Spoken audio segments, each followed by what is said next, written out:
Right, hello there, ladies and gents. It's the beginning of a very long night, so you will forgive me for having my cigarette before we start off. It's the general election 2019, folks. Now, for a few of you who've been here on the channel for a long old time, you may have first come to hear to Captain Swiss when we did the election coverage in 2017. I was definitely a lot busier on the channel in the run up to that one than this one, but then again, I wasn't running as a candidate in that election. And I can tell you firsthand, folks, it's a little bit time consuming, just a little bit. In fact, I've got to divide my attention this evening between doing this election stream, chatting to all you lovely people, and then going off to the counter at some point in the early hours of the morning to find out just how badly a margin I lost by. Although I've got my own targets that I've set for myself, I do. At first, I'd said I'd just quite like to get maybe 1% or 2%, you know, like the average or better than most independents do. After some fairly good feedback after both the hustings events I went to, I'm beginning to think, could I just edge out the Green Party candidate? It's a possibility. So we'll find out about that one, won't we? And I've also been quite unwell the last few days as well. I got struck down by flu, which really wasn't any good. And I woke up feeling pretty damn grim this morning as well.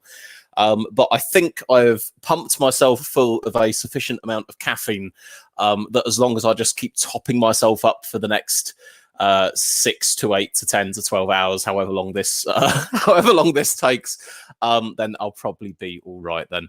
I'll take a few comments from you guys before we go too much further. Skyroku7 says Swiss. Brummy Bros says hi Matt. Subterranean Music, my second election with you now, Swiss. Good luck tonight. Thank you very much. Skyroku7 says, should easily keep your deposit. Oh, we'll see. Wouldn't that be a nice Christmas present, keeping the deposit? Lee Hallam says, got to beat the green. That's the name of the game. That's where we're at right now. We've gone above get 1 or 2%. We're at beat the green. That deposit might be a tad further off. But then again, you're not here just to hear about me talking about Stoke-on-Trent North, are you? No, because there is 649 other by-elections going on in the rest of the country tonight as well. And obviously the big question on everyone's lips is, well, what's the result going to be? What are you guys expecting the result is going to be? I've said for quite a few months now that I believe there would be a Tory majority. This was largely off of the expectation that Boris Johnson gets in as Prime Minister. Whenever the next election comes along, he is able to grab in more Leave voters than Labour can do the inverse with the Remain voters per se. And certainly in the way that we saw the Brexit Party vote share moving over to the Tories, that appears to have materialised in lines with how we'd expected. And obviously, the Brexit Party agreeing to stand down in half the seats probably helped as well. Now, the polls. When do I start talking about the polls? Now's a good enough time. Obviously, polls will vary depending on the pollster you look at and the methodology that that pollster uses. Some of them will place maybe only a 6, 7, 8 point gap between Labour and the Conservatives. Others have it much higher up, sort of 12 or 13 points kind of territory. Now, what's been said in this election is that in order for us to be looking at sort of hung parliament territory as opposed to a Tory majority, you're going to want to see that gap between Labour and the Conservatives in the national picture, at least, probably not any bigger than about 6 points or so, 6 or 7 points. So well, I was about to say, so that would be something to look out for. But actually, the next thing, here's the thing, guys. Now, whether you want to believe the polls or not is completely your own business, because anecdotally, you can say, oh, they always tend to get it wrong. But then again, you can say, they always tend to get it wrong, but a few of them within the margin of error a lot of the time as well.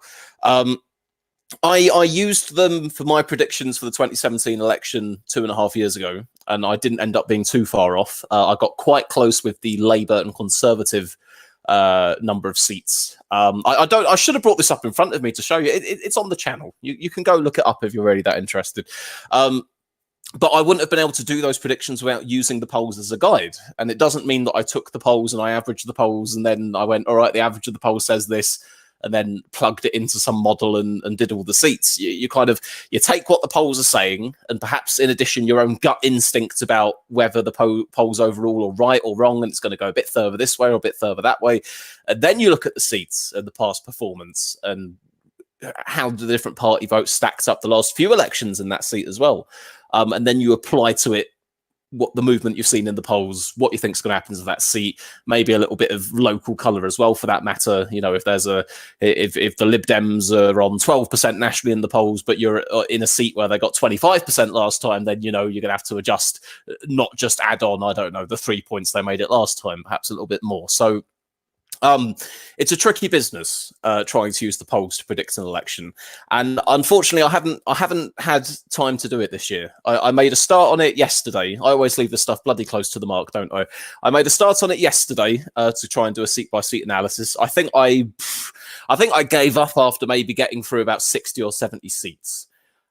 So I'm nowhere near close for that one, I'm afraid. But from what I had done, and I'm trying to think which areas did I do in their totality. I did all of Birmingham, including Sutton Coldfield, and I did Cumbria as well, for that matter. And I think in both of those entire regions, at least, I either had I think I had Tory gains set for the overall picture for those two seats at the very least, and then some seats would be toss-ups whether Labour would or wouldn't hold a certain seat, or something along those lines. So I don't have specific numbers for you for this election, which also means that I don't get to claim any credit for having super specific numbers if they turn out to be right either. So all I'm going to lay claim to in this election is just a general sense. How's it going to go in a general sense? In a general sense, I think we're going to get a Conservative majority. I describe it as being somewhere between like a minor and a modest majority. I don't know. Maybe the Tories ending up on somewhere between 230 and 250 seats, something along those lines. That's the rough place that I think we're going to end up, which actually doesn't seem to be too far out of line with what a lot of the pollsters are saying this time around. Obviously, there's some variation. I'm looking at this table here. In fact, can I screen share this with you? Well, I should be able to. It's my stream. Give me just a moment.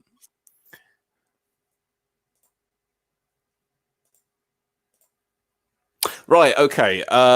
You may be able to read that, or it may just be a little bit too small for you. I'll see if I can zoom in on it at the very least. Is that any better? Marginally better? Nope. Give us the final predictions 1 week before. Okay, final predictions. Here we are.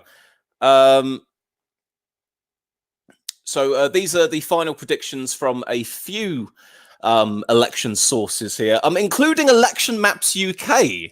Election Maps UK has been included in there, which I thought, because I know Election Maps UK personally, and obviously here they are an institution, but I know them as a person, and they've been deemed worthwhile having their bloody projection put here on the Wikipedia table. Actually, no, I can't play sour grapes. I can't get salty that I haven't been included because I didn't bloody well get round to doing one this year, did I? Okay, so what are the final predictions saying according to some of our election sources?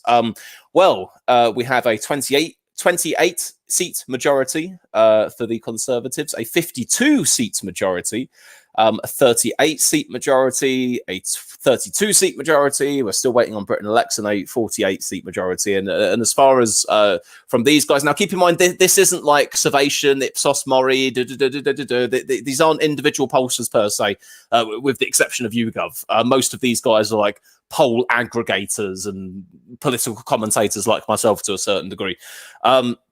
But nonetheless, what these guys seem to be saying is that Labour's set to get seats in the low 200s, and the Tories are set to get seats in the low mid 300s. And I'd say that overall picture of things is probably how it's going to pan out. On individual things like the Tories, 351 seats. Is that possibly just a little bit too high? I'm not sure. But where I'd say we are this election is, I think, because, some of these pollsters, they'll do ranges, won't they? They'll do ranges of, we think it's going to be here, but you'll get a bit on this side and a bit on that side.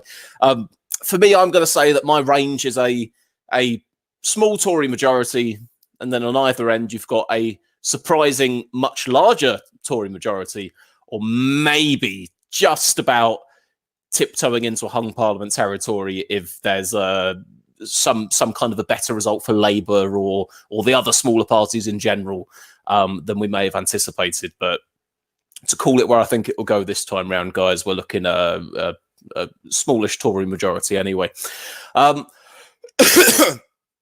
So let's take a look at a few of your comments in the side chat here. Now, I'm doing this through StreamYard, so I think I'm getting these perhaps a little bit delayed compared to when you're sending them. It takes a little while for them to update, but if I click on comments again, does it refresh it? Not quite. I think there's more comments here from you than I'm actually able to read, but I'll bring up as many of them as I can last time. Lee Hallam says the polls last time were wrong, but the result was in the range of them. A hung parliament is right at one end of the range this year. I would agree with that analysis. A hung parliament is within the range, at least of the most recent YouGov MRP exercise that they did, but it's not to say it's the most likely outcome. And I know that Labour supporting friends of mine throughout the campaign, they're slightly less numerous now in terms of thinking this, but throughout the campaign, there were people saying, well, this will be just like 2017. Look at the way that the polls have moved. You know, the smaller parties are going down and the bigger parties are going up, just like 2017. And it's like, that is what happened in 2017, but it's not to say that that's a blueprint with any certainty to say, well, that is therefore what's going to happen again this time round. It was to be expected there'd be a tightening of the polls. That much made sense, especially because the polls had ended up in a much, much higher than usual place for smaller parties like the Brexit Party and the Lib Dems, I feel, as a result of the fallout of the EU elections. But then as people got their general election hats on, they thought, right, okay, we're going to have to pick the government now, first past the post, all the rest of it. Who are we going to end up voting for?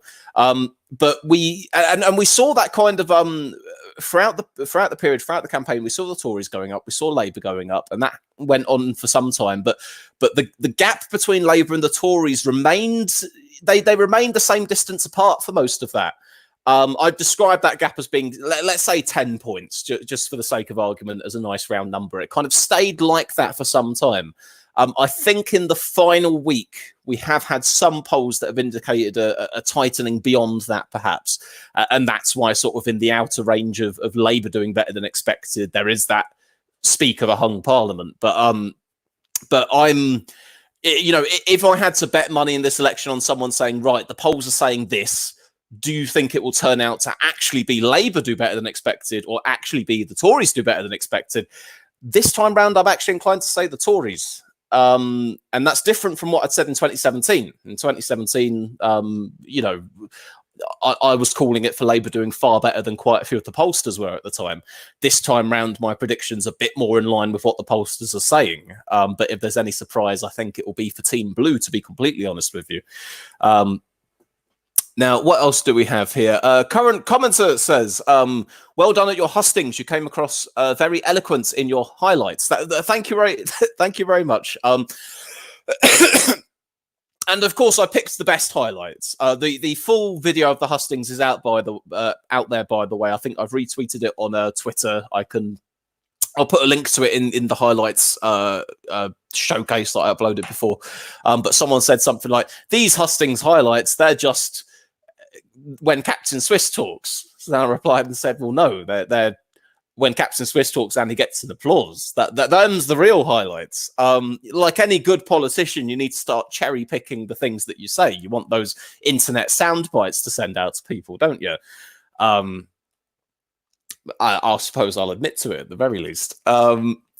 Let's take a few more of these on the outcome of the election, and then I'll pop on over to Twitter and see if I've had any messages from people, because I've had a few people showing an interest in coming on this evening. The plan is, by the way, the way we're going to do things this evening is I'll be here hosting, and we'll sort of be doing a bit of back and forth between me and the side chat, and of course we're looking forward to that 10 p.m. exit poll. But for the course of things, we will be bringing on guests from time to time.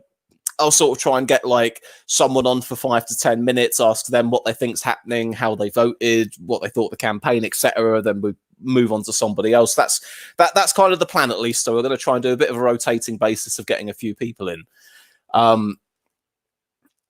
But I'll do a few more of these. Lee Hallam says, I think any hung parliament will still be in the Tory minority rather than a Labour SNP government. Okay, that's an interesting take. Console says, Lib Dems are going to switch at the ballot box in lab Tory contested seats. They have 4 points of soft support, and they just think they are voting for a hung parliament, not a Labour SNP government. At Captain Swiss. Nasbol says activists claim that they're doing better than expected in Wales. YouGov have Tories 4 points behind Labour in Wales. I'm assuming you're saying Tory activists in Wales. What else do we have here? Claire Kneebone says, what did you learn from the campaign trail? What did I learn from the campaign trail? I learned that if you're going to run for election, it's a good idea to plan things out ahead of time. My decision to run was kind of a relatively, well, it wasn't quite last minute because I decided prior to the election being called, but we saw the writing on the wall for the election coming. But a lot of my attention was focused on trying to get the crowdfunder over the line, because if I didn't get the crowdfunder over the line for the money for the deposit, then there wasn't much chance of me getting anything else done in that election anyway. So I focused a lot of my attention and resources on that. So then by the time I did get the money and we were over the line, we were only 4 weeks until polling day. So more planning and preparation, I think. Like I have quite clear ideas of sort of where I stand on political issues in the country and sort of how I'd vote in a certain way. But again, it took me a bit longer to formulate that into a policy platform or a sort of manifesto of sorts. And I'm good enough at it now because I've railed it off enough times to people. I'll say, what are your priorities if you get in? And I'll say, delivering Brexit, reforming democracy, regeneration for the area, more funding to public services. I can I can sort of list it off in my sleep at this point. But at the beginning of things, it was hard to figure out which policies and which positions you wanted to put emphasis on, and which ones were likely to play better with voters than others. Because I could tell people that I'm really enthusiastic about that Swansea Bay tidal lagoon, but it doesn't necessarily mean that will cut through to the voters in Stoke-on-Trent North. Now, I'd say the hustings were the real turning point for me, though. Because it was limited how many people I was able to reach on the doorstep, especially with working as well. So I know that other people probably had a better ground game than I did on that front, just being able to reach more houses and talk to more individual people. But once I did the hustings and I was sort of there it almost felt like home turf, to be honest with you. Now, don't get me wrong, I was really, really nervous before these hustings took place. But once I was there and once I'd get into the swing of things, microphone in hand, talking to the audience, I basically just pretended I was doing a live stream like this. I just pretended I was streaming. I pretended that instead of speaking to a room full of 100 people live, I was just speaking to 50 people online, and it seemed to do the trick, to be honest with you. So as a couple of people had commented, it's definitely been an advantage to sort of have the practice doing YouTube streaming and that kind of thing, because you're used to hearing the sound of your own voice, and you're used to learning sort of like which thing, again, like with policies, which things are good at connecting with people, which things are less likely to get any kind of traction, and sort of you work it out from there. Oh, that's the illness creeping back in. Either that or the cigarettes I'm smoking. What else do we have? Bazza says, hey everyone, Swiss, great hustings performance. Even though I'm a Labour member, I hope you win, unless of course the Labour candidate wins. Well, some good old party loyalty there.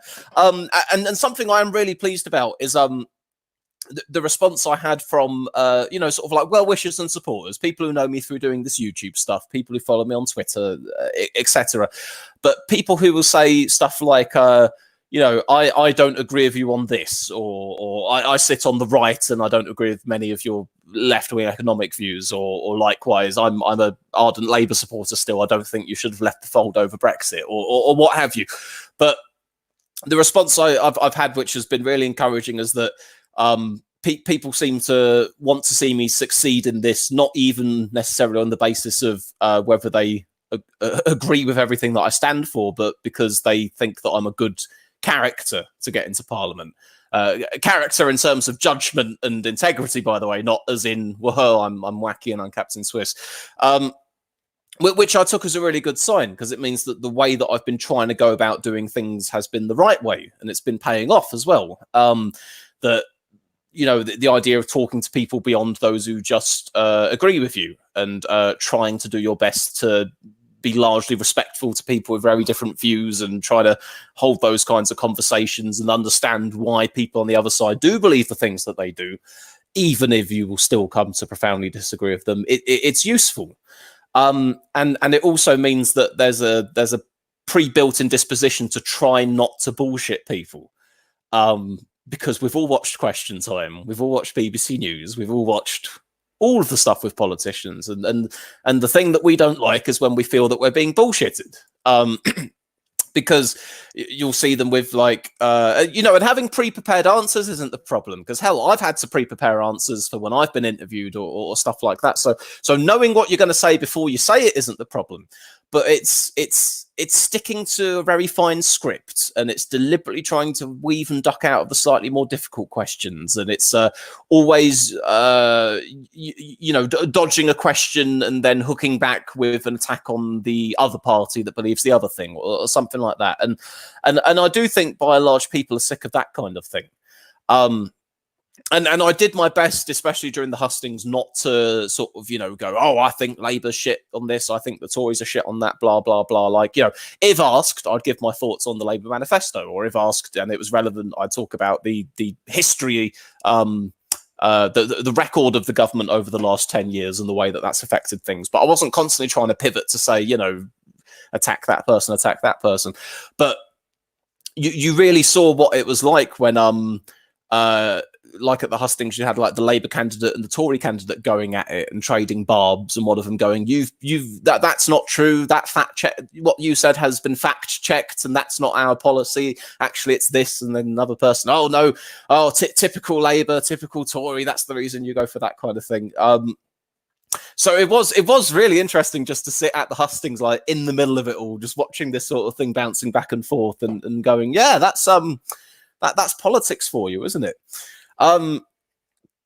Sorry, what was the original question? What have I learned from campaigning? What I've learned from campaigning is that you've got to be prepared. Definitely. If I were to do this again, I'd prepare a lot of aspects of it much further in advance. It pays to be honest and to try and come across as genuine, rather than just trying to score points. And the average member of the public believes that most politicians are all the same and are very likely to lie to you. And as a result, it can be tricky to get their attention when you're out on the street campaigning, because they'll just see you and the fact you're talking about politics and the fact you've got a little table and some things to give out, and they go, oh no, they're campaigning for a politician. I bloody hate politicians. And you never quite get the chance to go, well, technically, yeah, but it's me. I'm not one of them, I promise, you know.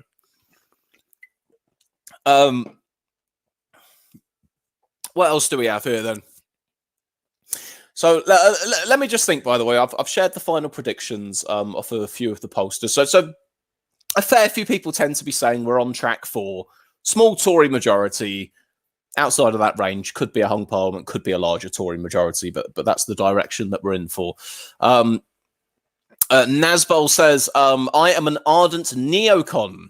Depending, and I appreciate your takes, Swiss. Well, thank you. I appreciate that, and yeah, I do find it interesting, and most certainly a good thing, mind you. That I know that my audience is made up of people ranging all the way from sort of very sort of economically left-wing types, then your socialists, your social democrats, your democratic socialists, take your pick. You've got your centrists of the Liberal Democrat variety, wet Tories, harder Tories, Brexit Tories, and the whole shebang. I said that at the hustings as well. We had a question on speaking out against sort of hatred towards religious minorities and the rest of it, and I completely lost my train of thought halfway through the sentence. So I said something like, I absolutely condemn anti-Semitism and Islamophobia and the whole shebang. And then afterwards I thought, fuck, You don't say "and the whole shebang." That's a really non-serious way to answer the question. That one wasn't included in the highlights reel. You can go dig that one out for yourself. Lee Hallam asks, what time is your declaration expected? A while from now is the short answer. I think at the last election, Stoke North was like 4:30 in the morning or something like that. So I'm assuming we're looking at a similar kind of time frame this time round. So folks, by the way, if any of you out there are going, oh, I want to stay up just to see how Swiss does, and you've got like an early start tomorrow morning, I'd miss it. I'd miss it if I were you. I'd just find out in the morning because God knows when we're going to end up getting it. Console says, Captain Swiss, you appear on AA streams and you forgot the libertarian. Yes, sorry, my mistake. The libertarians as well. At least I thought they were libertarians, but the academic agent's gone on an interesting crusade against internet pornography recently. That has made me question a few things. But yes, of course, the AA libertarians as well, for that matter. What else do we have? Sky Echo 7 says, SDP candidate stood in my constituency. First time I've seen them there. Yeah, I believe the SDP has stood 20 candidates in this election, which is the most they've stood pretty much in any election since they actually used to be relevant as a political entity. I think the leader, William Clouston, is standing in Leeds North. One of the Leeds seats. He's standing in one of the Leeds seats. And as you guys know, the SDP had almost been sort of like a little pet project of interest for mine. For the last year or so since I'd left Labour, I'd been looking for a new political home, and I'd spot the SDP and I'd go, oh, go on SDP, get 1% in a by-election. You know you can do it. In honesty, I think as far as where my own politics sits, the SDP still isn't quite a perfect fit for me. It's almost like a sort of the grass is greener thing. You'll look at a thing you're not a part of and go, oh, yeah, that would be brilliant. But I think as much as I sit to the right of the current Labour Party on a few issues, I sure as hell sit to the left of the SDP on a few issues as well. So we need to subdivide the social democratic spectrum even further, just to find that little old niche that your dear captain can sit within. So Slayer Less says, instead of reading others, have your final prediction. Make it now, please. Well, I've given you my final prediction. I don't have it down to any specific numbers, like I say, because I ran out of time to do it seat by seat. So there's very little point in me plucking a number out of the air and going, I think the Tories are going to get 335 seats, because that's not born out of any consideration of which specific seats it is that are flipping or anything else. But I've given you my prediction, and a less specific prediction means that I'm entitled to less specific credit for getting it right. But like I say, small Tory majority, as simple as that. Bill Whitaker says, Captain Swiss, are there legal restrictions on what you can discuss at this point in the election proceedings? If yes, what are they? Oh, God, that's a very good question, and probably something that I'm not particularly well equipped to answer at the moment either. I know, at least I'm fairly sure I know, that obviously exit polls are not permitted to be shared until after the polls have closed. I'm pretty sure that's the thing. That's obviously the rules that guide what the BBC does on that. So likewise, I'm not able to go around trying to make any exit polls or things along those lines. And generally speaking, I think that during the day of the election, you can report on some election-related news. But there has to be an embargo on there has to be an embargo on anything that could potentially sway results, if that makes sense. Now, obviously, in my position as a YouTuber, I'm not required to follow the same kind of rules as like the BBC or anyone who's regulated by Ofcom or anything along those lines. But likewise, I'm not going to be sharing with you any sort of on the day polls or rumors or anything like that until after 10 p.m. just to have things on the safe side. And as far as what I'm constricted in doing as a candidate, you are allowed to go out and campaign on election day, but there are rules about how close in proximity you can be to a polling station when you're doing something like that. So obviously you can't stand right outside the door to a polling station with a big sign that says "Vote for me." As easy as it could be to gain yourself a few extra votes there, but as you can see, this there we are. That sign we've got in the background there. I've sort of had that up at various windows in my house, wherever I've thought that's going to get the most attention. I've taken it out for a quick little walk today as well. But we're we're nearly there, aren't we? We're about an hour or so away. I voted quite late in the day today. I didn't vote until I don't know when it was, probably about 5 or 6 p.m, something like that.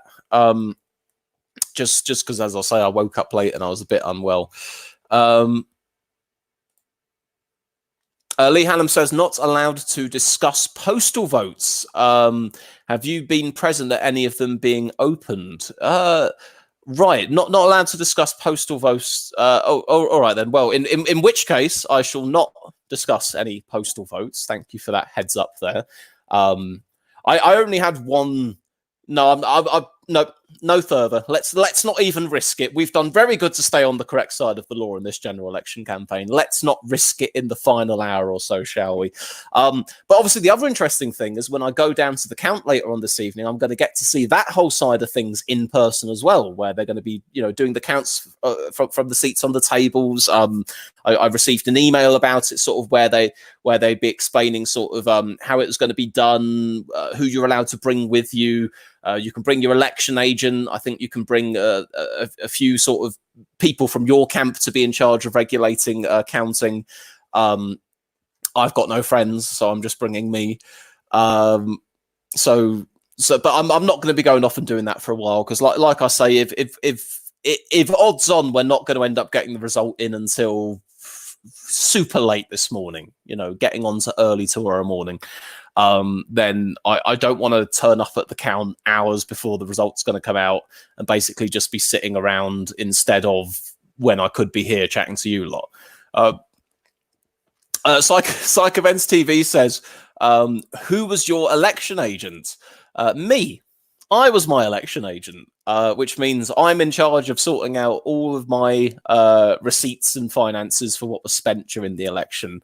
And I've stuck them up to a pin board in the corner of the room, so I've got it. I've got it all on track. It's fine. You're not going to hear any reports of your dear captain overspending in the seats with dodgy Russian money or anything along those lines.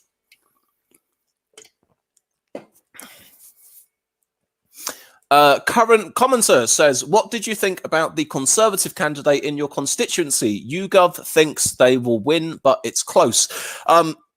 Well, my personal prediction for Stoke-on-Trent North is that I think the Tory candidate is going to win it. I do think it's a seat that's going to flip blue.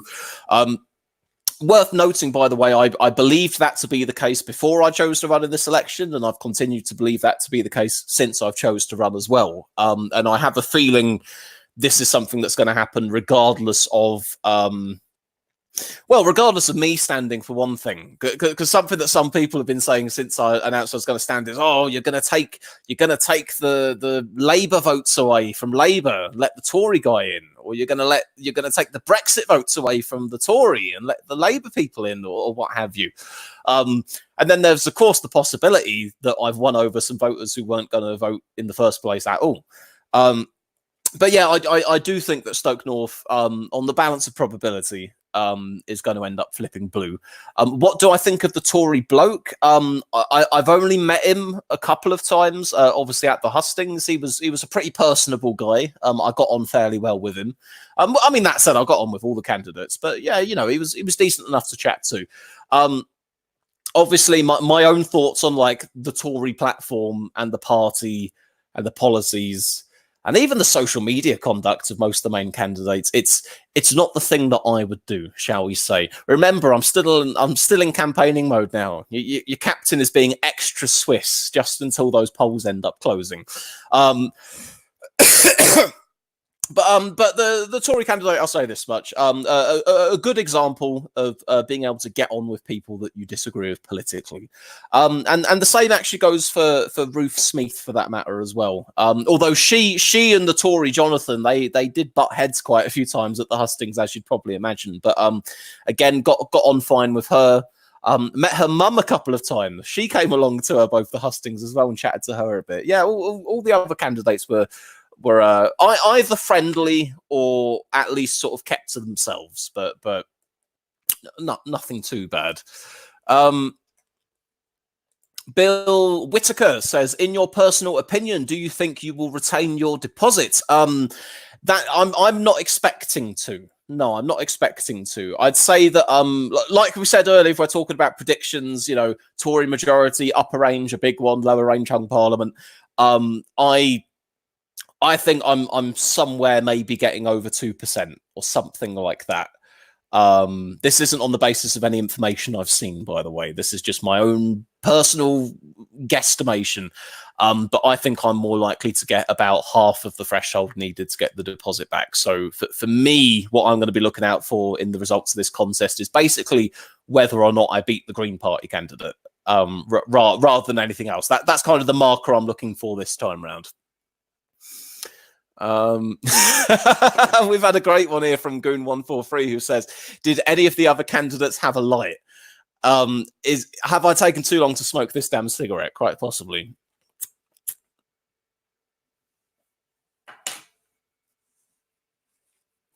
Oh, I've held it for so long it's not even smoking properly now. What a disappointment.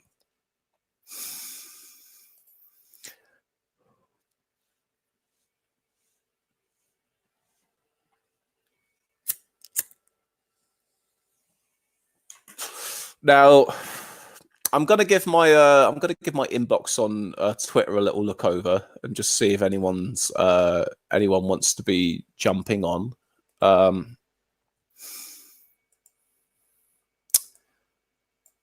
If my keyboard's going to work, thank you.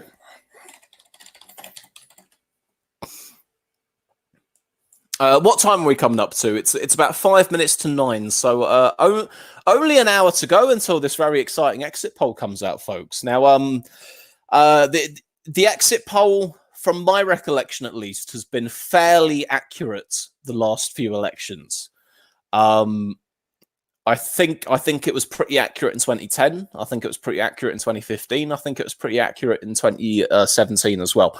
So obviously, there is the outside possibility that it doesn't end up being super accurate. But I reckon whatever the exit poll says is likely to be what we're on course to end up getting. So that's really going to be that's, you know, you've got the election results and then you've got the exit poll. But once we see this exit poll, we're at least going to know roughly where we seem to be headed. We're going to know whether things today are going to pan out in broadly in line or not with where the polls have been telling us that they would for the last little while. An exit poll is far more accurate in recent years, at least, than any pre-election opinion poll. So that will be worth paying some attention to.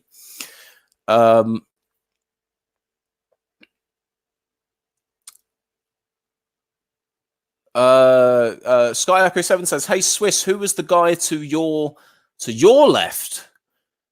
To my left?" Not nodding to most of what are you talking about the hustings? My left, the Tory candidate. I was sat at the hustings that there's a video clip for that you guys seen. I was sat between the Tory candidate and the Brexit Party candidate. It turned out quite interestingly, you had like the Leavers on one side and the Remain types on the other.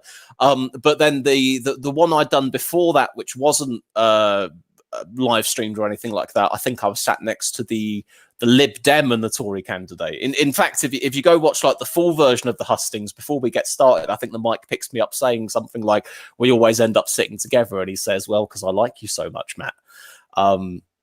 So you know what an endorsement there. from the potential Conservative MP of Stoke-on-Trent North. No, hang on a minute.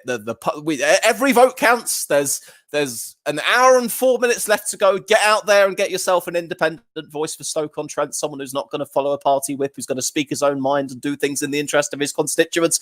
Are you interested in a little bit of voting reform, seeing Brexit done, funding for your public services, and of course, some regeneration for the area? Then vote Capsit Swiss.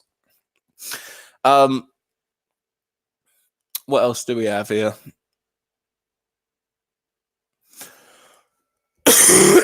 Oh, all that flu's catching up, I'll tell you that much. Right, I'll see about chucking. I'm gonna chuck the join link just out to a few people that I know, a few accounts. And we'll see if we want to get some people in. In fact, you know what? Screw it. Let's live life dangerously, shall we? I'll throw it out to the chat while we're at it as well, and then just you lot can jump on in, like the rabble that you are. So let's see. We'll send it out to the quote unquote official guests that we may be getting at some point. And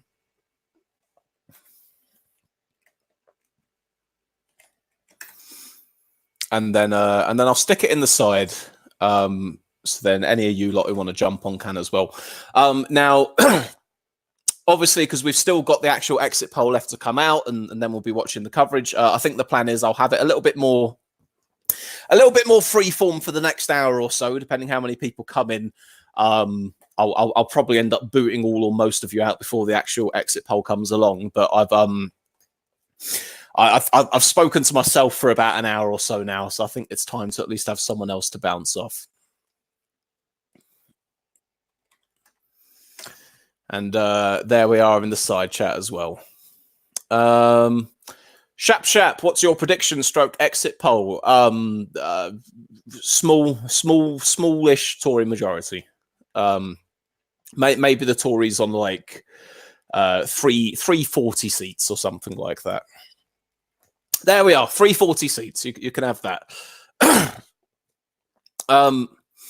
Even though I literally just explained like earlier in the stream why it's a really bad idea for me to pluck a number out of the air. People are going to keep asking me for one, so I might as well just give them one, eh? Shap says, what are you going to do if Corbyn wins? You know what? As much as I will not be very happy about that soft Brexit versus Remain second referendum that will be on its way, if it means that come April I'm getting paid a £10 minimum wage, I suppose you could say every cloud has a silver lining, eh?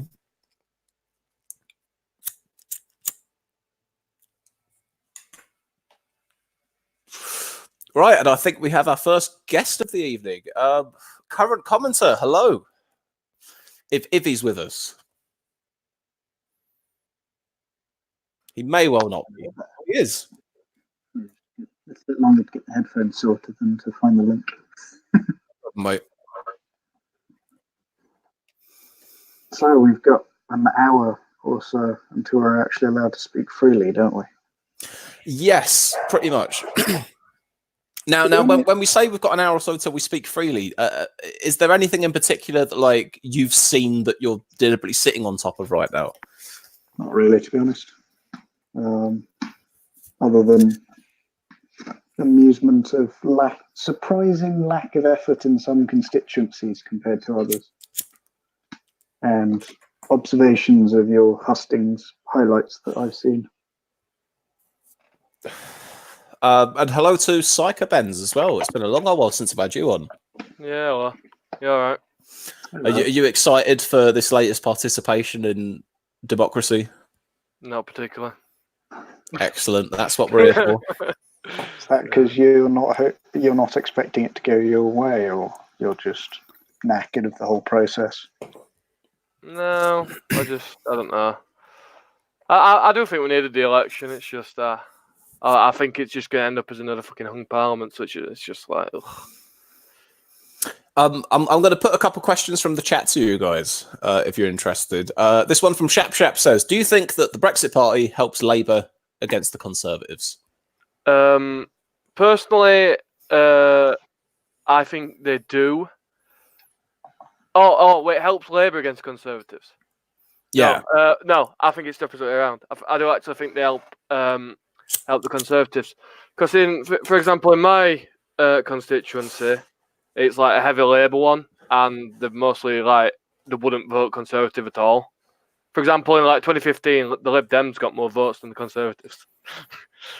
So, yeah, so I generally, I think that the Brexit Party actually does do the Conservatives a favour in like seats like mine. I'd say the locals in Sheffield, UKIP, for example, had a much higher presence in the council than the Tories did. In that they had a presence. I'd say that in this election on the Brexit Party, obviously, given that they've stood down in the Tory seats by deciding not to be there, clearly they seem to be helping the Tories in those areas. Now, like Farage claims on behalf of the Brexit Party that they're more likely to pick off Labour voters than they are Tory voters. I'm inclined to believe that that's the case. I think it generally depends on the seat. I was going to say, I'm inclined to believe that's the case, but there may well be exceptions. For example, I think in like Grimsby, the polling data suggests that Brexit Party is actually taking votes away from the Conservatives more than Labour. But whereas in seats like mine, which is Barnsley East, it's the other way around. Like Brexit Party is the either second or first party, and the Conservatives are a few points below them.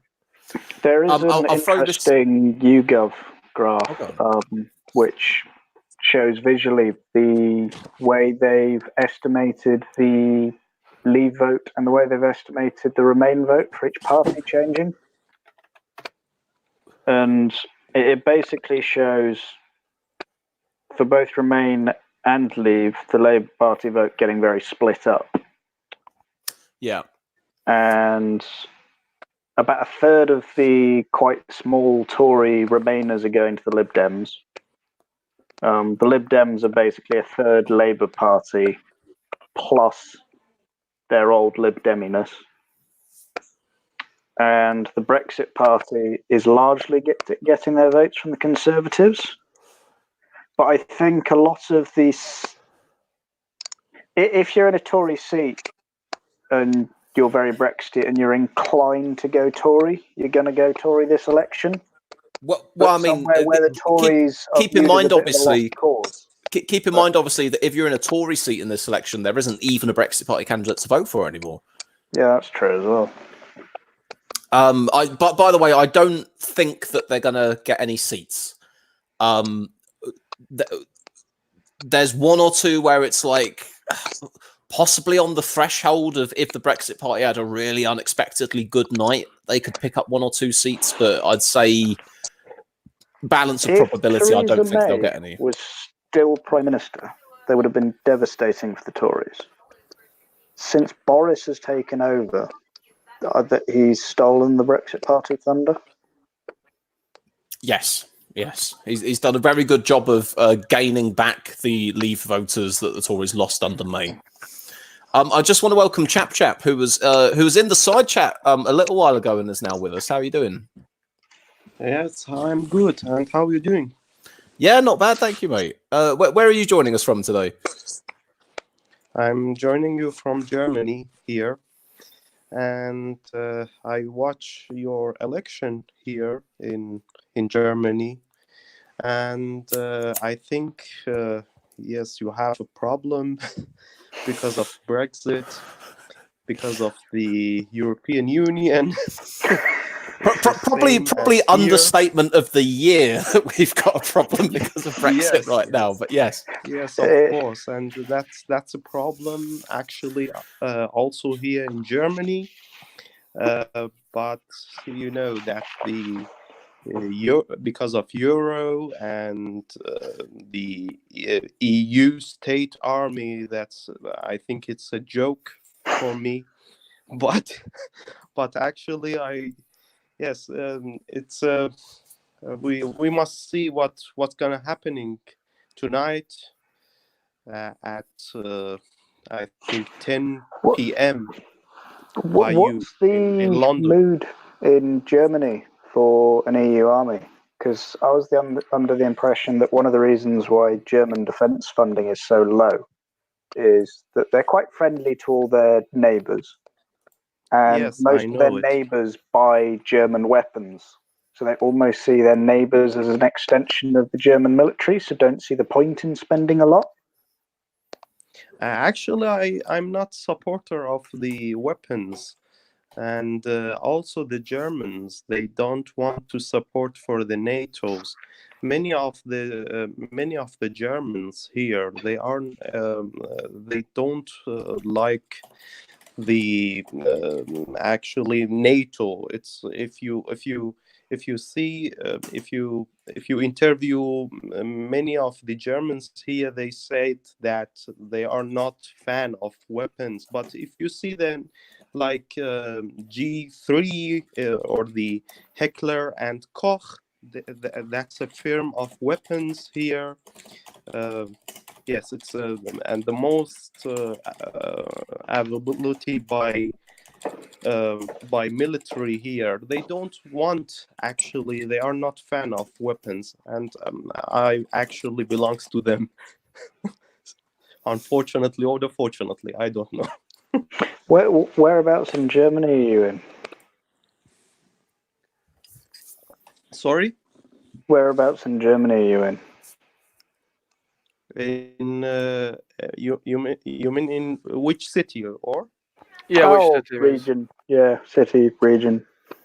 I'm in Nord Rhine-Westphalia in Cologne. I don't know if you Right, yeah. heard. Yes. Okay, so Well, you're we well know and it. truly in the west side of Germany. Yes, truly. Yes. I was just wondering, is the Not apathy Berlin for or NATO Brandenburg. anything to do with the east? No. The East actually, yes. Most of them, they were communist. Past time we had like actually the GDR, that was a communist state, and here was Germany, West German and East German. Yes, and Yeah. both of them, they don't understand each other. I like your little banner you've constructed. Makes it Thank look you. very Yeah. official. It Yes. seems it, doesn't it? Like I've only just, considering I've been doing StreamYard for a few months now, I'm still discovering loads of new little features. But this is going to be great because this means once the exit poll comes out, I can have the little exit poll ticking down at the bottom and all the rest of it. Or if someone's Okay. speaking, you don't have to interrupt them and just announce the latest seat that's been called. That's right. Yeah, I can just have it pop up at the bottom. It's almost as if someone's trying to provide a good platform for people to do YouTube live streams on. I know. Thank you for better your than Hangouts. troubleshooting the other week. Oh yeah, no problem. The video is now, I think, the second most successful one. How many views? Just for the benefit of people who don't know, Current Commenter got me onto their channel for a little while to discuss my running in Stoke. And what would you say? This is one of the better videos. Yes. The only thing better was a response video to Academic Agent, which I basically spammed everywhere I could. I see. Well, I'm happy to get them views up for you. Thank you very much. Thanks for coming on. It was a nice chat as well. It was, yeah. Right, guys, what I want to ask you, and then I will probably very politely boot you lot out just so we can get a new intake of guests as well, because I'm going to try and get a lot on today. What are you expecting the results of this election to be? Don't all jump in at once. Probably an annoyingly small Tory majority. I'm thinking the Hung Parliament. But the Conservatives are a large party. Mm. And I think that probably you're gonna have hung parliament. Nobody can make any government, and probably you're gonna vote again. You're gonna vote. You're gonna have another general election. Oh boy. Well, okay. So from you guys, then we've got one expectation for a small Tory majority and 2 for a hung parliament. So I'm actually in the minority amongst the current panel, at least thinking the Tories are going to get a semi-comfortable majority. Then I don't think it'll be comfortable. If they do get one, it'll be probably like 330-ish. Yeah, I think. Oh, that. Well, I keep thinking like it sounds tight because it's just above that sort of 226 threshold, but then you've got to remember you're counting down how many less the opposition parties added together have as well, don't you? Yeah, at 330, if the Labour had 2 more seats, it'd be they'd only be at 326, and then that's all you need for a majority. But. All right then, guys. Well, I know this has only been a brief one, but as I say, I want to get as many people on as possible. So current commenter, Psycho Benz and Chap, thank you very much all for coming on. Good night. Goodbye. Thank you for having us. Catch you later. Right, there we are. That didn't go too badly, having a first little batch of guests. I think that's the way I'm going to try and do things for the duration of the stream this evening. Then we'll sort of have a few people on, chit-chat, ask them what the weather's like and who's going to win, and then we'll move on to somebody else there. Sky Echo 7 says, showing off now, Swiss, with your rolling banner. Oh, yes. Especially that I can have this rolling banner at the bottom and put comments on the screen at the same time as well. I am pretty pleased about all that. Morgan Farrelly says, how many seats do you think that Labour will pick up tonight? That's a tricky one, partly because I like I say, I didn't get around to doing all my seat by seat predictions. The standard response that I'd give would just be to say that if it's a Tory Labour marginal, odds on the Tories will be the ones to take it. But is there the room for possible exceptions, maybe to do with the strength of the Leave or Remain vote in a certain area? You know, maybe if we assume for a moment, okay, Labour's going to do badly in former Labour or current Labour seats with a very high Leave vote, are there any Labour Tory marginals in areas with the substantially stronger Remain vote or something like that? Maybe there's the scope for them to do well, but I'm not expecting Labour to pick up a lot of seats. I can say that much, to be honest with you. Striking Hand, where's this one? Striking Hand says he'll be cutting to adverts soon as well, lol. You know what? I'm not even sure if I set this video to monetize before I even went live. Think of all of the tens of pennies I could be making for myself right now. Current commenter says, did you see the Elmo protest? No, I didn't. I'd seen a couple of people posting about Elmo today, so I'm assuming it had something to do with that. I know that there's a candidate. There was a candidate dressed as Elmo who stood against Theresa May in the last election. Is that right? And I think they got like 3 or 4 votes. Which you'd think for someone dressed as Elmo, you could do a bit better. But then again, I think they were running against Lord Buckethead, so you already had a split take the piss vote. The take the piss vote was split.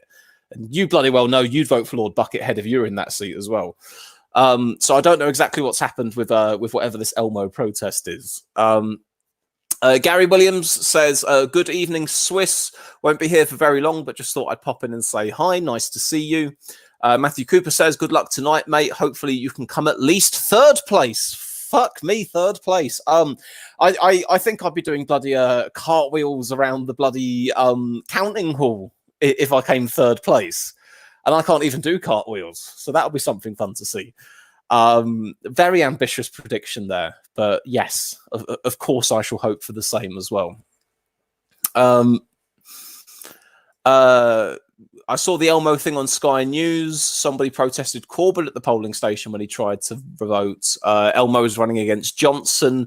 In that long and tried tradition of Elmo taking on the party leaders, because we need less Downing Street and more Sesame Street. What was this one? If I remember correctly, Elmo is standing in Uxbridge along with Lord Buckethead and County McCountface. Yeah, so look, we've got all the characters. All the characters standing against the Prime Minister. That is what I do love about this democracy. If you can cobble together 500 quid, which I think is probably too high a bar. Then again, some might say not high enough if you're getting Elmo and Lord Buckethead. But I like that you end up getting all the candidates on the stage together at the end. You can have the serious politicians on the one side and people dressed as fucking Elmo on the other. And that's what we do. Everyone's equal. At least as far as the results of the race are concerned. You all get your names read out. You all get your number of votes read out, whether you're Elmo or Boris Johnson. What else do we have? Psychobenz TV says, what is your own guess at how many votes you're going to get? And I know we've got a super chat. I'll read that in just a moment. My guess at how many votes I'm going to get. So if I've been saying that I think at the moment I'm probably maybe on like the 2% mark, that's where I see myself getting. Let's assume, again, for the sake of a nice round number, that the turnout ends up being about 40,000 people in Stoke-on-Trent North, which isn't that far out from what it was before. 2% of that, well, 1% is 400, 2% is 800. Maybe in the high hundreds. In the high hundreds, maybe just shy of 1,000. That's how many votes, if I was forced to guess, that I might end up getting.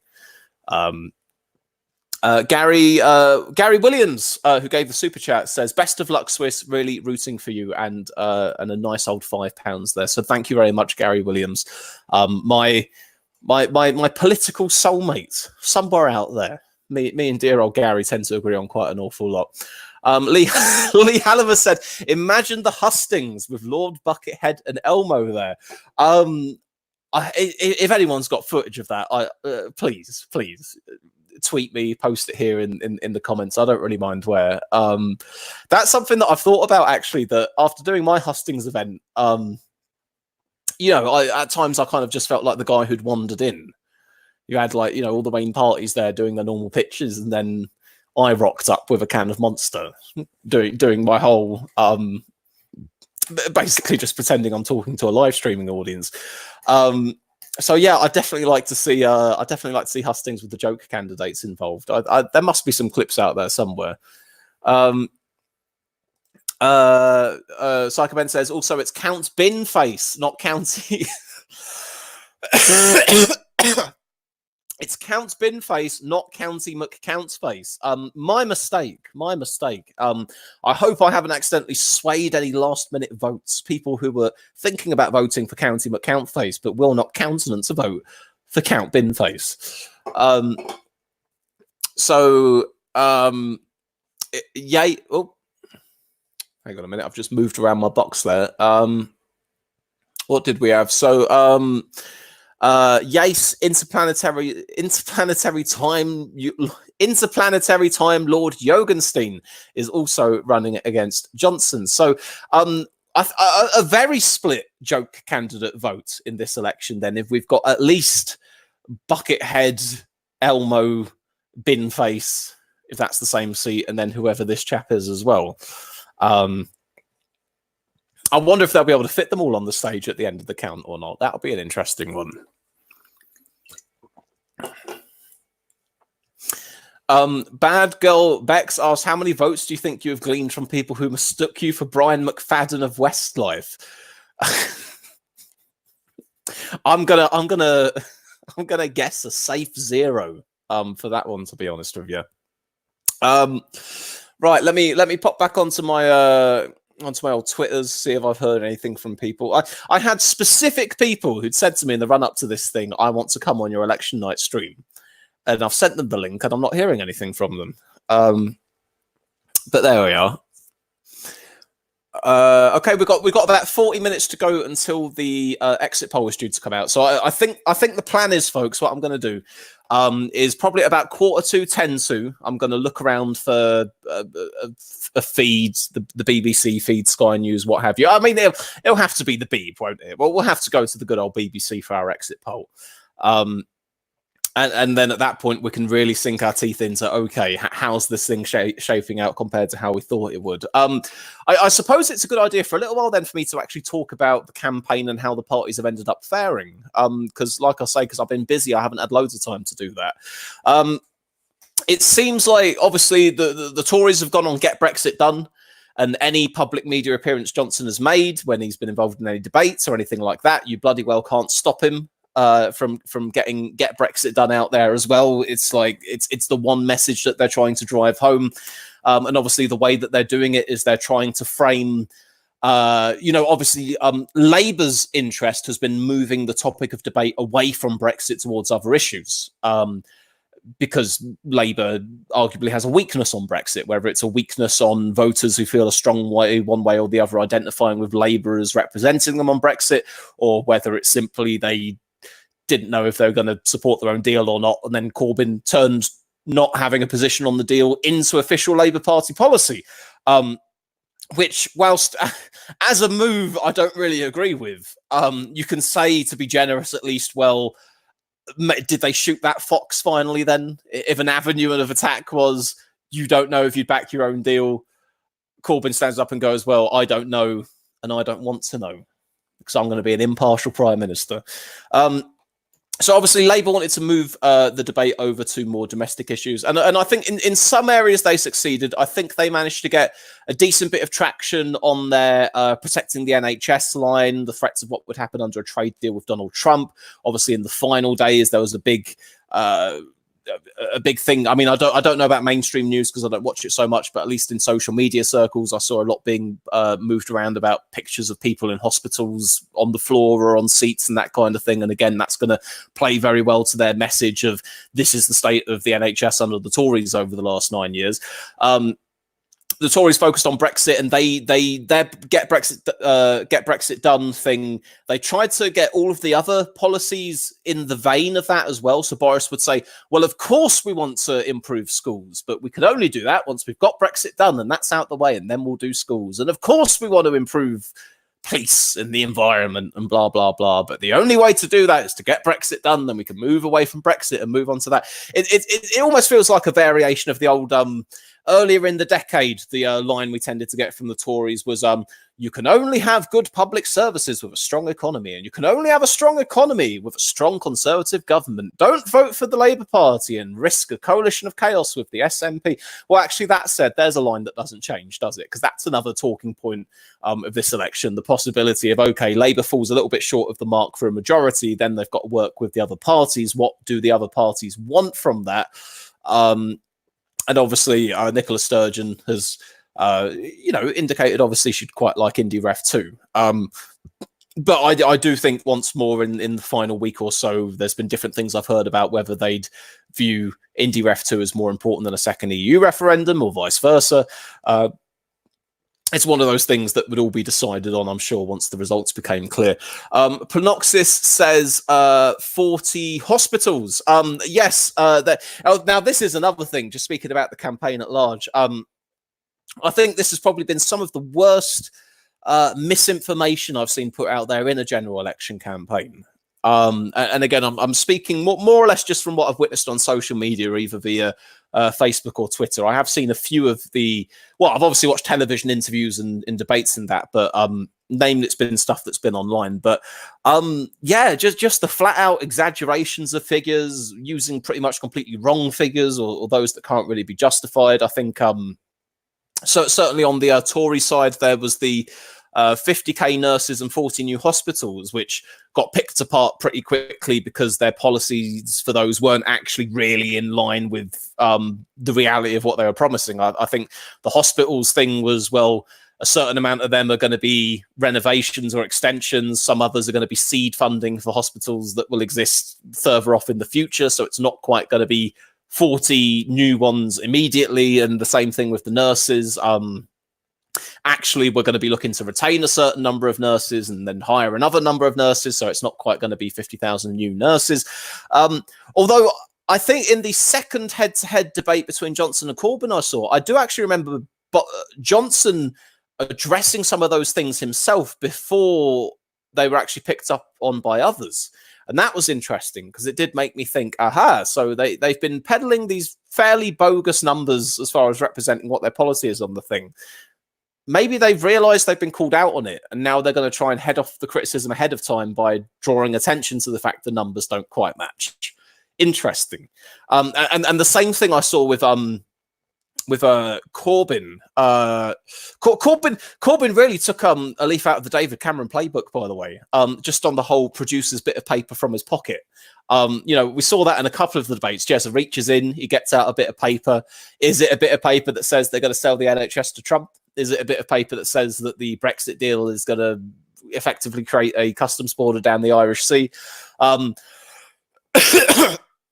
Very reminiscent of sort of the whole "there is no money left" kind of thing. But in that same debate I was speaking about, I saw.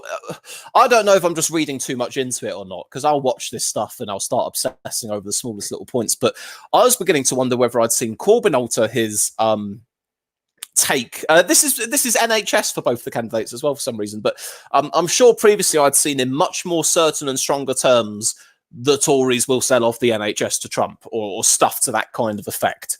But then when it was being spoken about in the second debate, at least, he was a lot keener to say things like, well, it could potentially we'd see the price of medicines increase, or perhaps there'd be an increase in private provision within the NHS. But he was a little bit more cautious not to make a statement that sounded as if he was saying they're going to put the NHS up for sale wholesale and just give it to Donald Trump, which was obviously more so the implication you got from some of the stuff they were putting out there. On to funding for the two main parties, obviously Labour promising a hell of a lot of spending. Tories up on where they'd normally spend as well, but obviously still a fairly more moderate offer compared to what Labour was offering. I think we had the IFS come out and criticise both of the parties for their spending plans, saying that they were non-realistic or uncosted or what have you. That said, I think both of the main parties have in fact brought out costings for their policies. Now, obviously, it's one thing to bring out costings and it's another thing to then say, well, those costings are most definitely calculated accurately. But Labour had its own grey book as well for some of its policies. And basically on Labour, I'll say what I basically said at the hustings when I was asked a similar question, which is, in isolation, there's a hell of a lot of Labour policies which I can't argue against. I can't argue against the idea of going, well, if everyone had some free broadband, that would be really good for connectivity. And yes, it would probably raise productivity, get all the businesses out there, everyone being hooked up to everyone, interconnected modern country, this, that, and the other. Or like with the WASPy women going, well, yeah, it's a good cause to right the wrong that was done with those WASPy women. That's an injustice that needed to be addressed. And the same can go for wiping off the tuition fees, or the same can go for planting 96 billion trees or whatever it is. But there came a point where there came a point during the campaign where it began to feel like they were just kind of pulling out a new big expensive policy pretty much every single day. And then we got after the point of the manifesto coming out where they had their corresponding book that was to be this is the costing for our manifesto. And then after that, they then continued to make spending pledges beyond what they had costed in their own manifesto.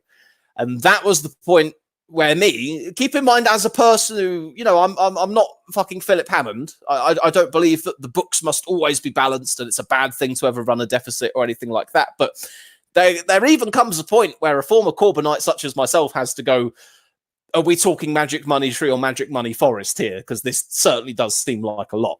Now, my criticism for the Tory party would pretty much be the other side of things. That yes, they're promising some more spending in certain areas, but for me, it seems to be piecemeal. It seems to be not going far enough. It seems to be, in many cases, trying to bring things back up to the level of where they were a decade ago, rather than trying to put forward any kind of genuine improvement on things.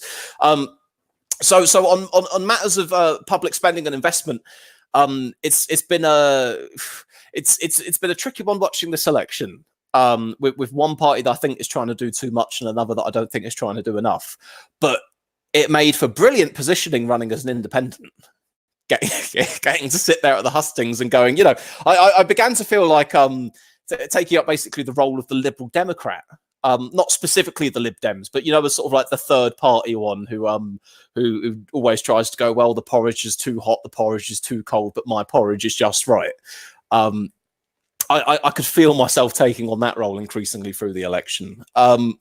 Now, let me see. I've spoken about Tories and Labour. The Liberal Democrats had an interesting turn of fortunes, shall we say. Now, here's the thing. Over the course of the last few years, there have been various junctures, I think, where commentators have been ready to tell us that the Lib Dems are there, ready to gobble up all the votes. And it's only a matter of time. We're going to see a Lib Dem revival, and they're going to be back up to where they were before. And it's never quite materialized, really. I remember in the run-up to the 2017 election, there was a narrative for a short while of the possibility of political cross-dressing. That was genuinely the phrase used in one programme, about the idea of Labour voters moving over to the Lib Dems because they wouldn't be willing to stomach Corbyn. And obviously, as we know, it didn't really materialise in that way. But then again, since we've kind of seen the Lib Dems building themselves up as, we are the party of Remain, it's a remarkable situation, really. Keep in mind, as a fairly ardent Brexiter myself, seeing the Lib Dems go and say Jeremy Corbyn's Labour is a Remain party. Oh, you can't trust them to stop Brexit. You've got to vote Lib Dem. When I find myself going, well, part of the reason I left was because that second referendum policy, actually, which is what you lot wanted.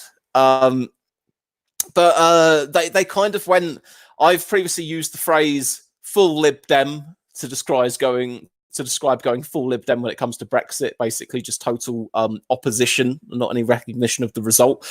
But the Lib Dems managed to do something very interesting, which was to go further Lib Dem than they themselves had gone previously. They went for a revoke position going into this general election. And then we had a kind of a non-U-turn on it as time went on. Which again was peculiar in itself. So we started off with Jo Swinson telling us that I can be the next Prime Minister. And obviously what I think she was hoping for was to see the Remain vote coalesce around her. Is coalesce the word? Gather around her in a fashion similar to what we're seeing with the Leave vote and the Tories. And obviously that didn't end up happening. And she did her old sort of, why are you excluding me from the head-to-head Corbyn-Boris debate? Come on, challenge me, you bunch of men. Hashtag challenge her. And it took a very interesting kind of Hillary Clinton direction at that point, where you go, oh, you're really hamming up your chromosomes here, Jo Swinson, aren't you? You're making a lot out of the fact that you're a woman not being included in this debate between Johnson and Corbyn, which you could is the angle you're going for, to try and say women have been excluded from the big chair in politics. Maybe not the case, given that the PM before the one we've got now was a woman, and Sturgeon's there for that matter as well. So I didn't. Well, not only did I not really think she managed to connect, but obviously the expected vote share and the public response to the party leader seems to have reflected that as well. By far, Corbyn is the least popular leader in the country. Johnson, whilst still unpopular overall, is relative to the standards of everyone else doing okay for himself. Jo Swinson had the interesting situation of actually getting less popular as the election went on. At first, there were people who hardly knew who she was, and then as more and more people came to learn who she was, they decided that they did not want Prime Minister Jo Swinson. I know I went off on a bit of a tangent there, but coming back to what I was saying a second ago about the interesting thing about them starting off with a revoke policy and then doing an almost U-turn, was that when it became apparent that they weren't going to get a majority, and Swinson was being laughed out the room for suggesting that she'd become Prime Minister, then they had to start going, well, we're not going to get a majority, so we're not going to be able to implement revoke in the next Parliament, however many MPs we get. Therefore, we're not in favour of revoke, we're back to a second referendum position. And then when questioned, they go, but you still are in favour of revoke for a majority, aren't you? And they go, oh, yeah, but we're not going to get a majority, so we're in favour of a second referendum. So there wasn't really any change in policy position there. It was just a change in presentation of that position, you could say. I'll move on to Farage quickly as well, because the Brexit Party was an interesting one. The beginning part of this race, all the speculation was on whether or not the Brexit Party was likely to cause the Tories a serious amount of damage, which seats they'd be standing in, if any, and certainly pressure on them to pull out in certain seats where they were seen as a threat to a pro-Brexit candidate getting in. At a certain point, we finally ended up getting Farage say we're not going to be standing in any of the Tory seats, which, the Leave vote, Leavers out there in the country, we're not a homogenous bunch. There are still a lot of differences.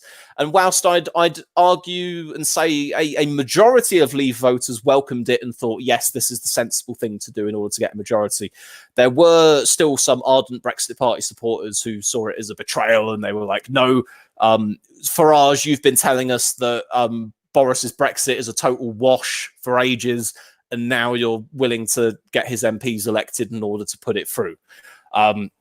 And obviously that was a tricky bit for Farage, because he spent ages around going, well, it's simply not Brexit, and then eventually had to, again, U-turn, but didn't quite call it a U-turn by going, well, Boris has indicated he'll try and go for a Canada-style free trade deal, so I'll take that, even if the withdrawal agreement isn't quite Brexit.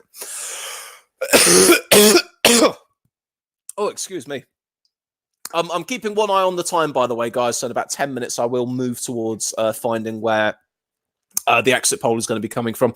And then basically in the poll since then, we've just kind of seen the Brexit Party just, I mean, where are they now?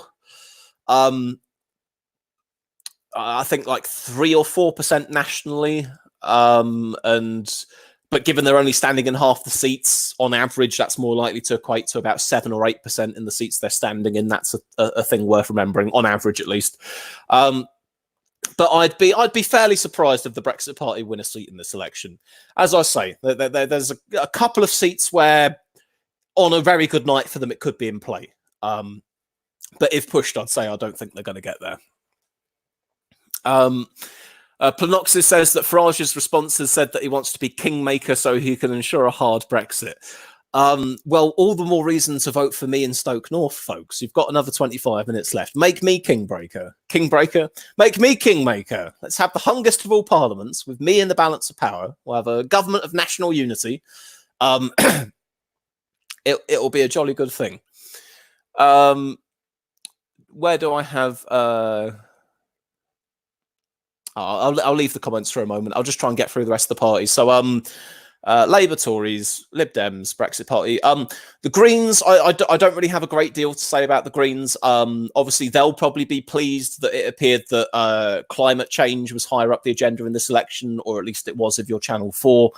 I don't think they're set to get any more seats than what they've got at the moment. My usual prediction for... my off-the-shelf prediction for the Greens in any election is Caroline Lucas will win her seat and everything else will remain the same elsewhere.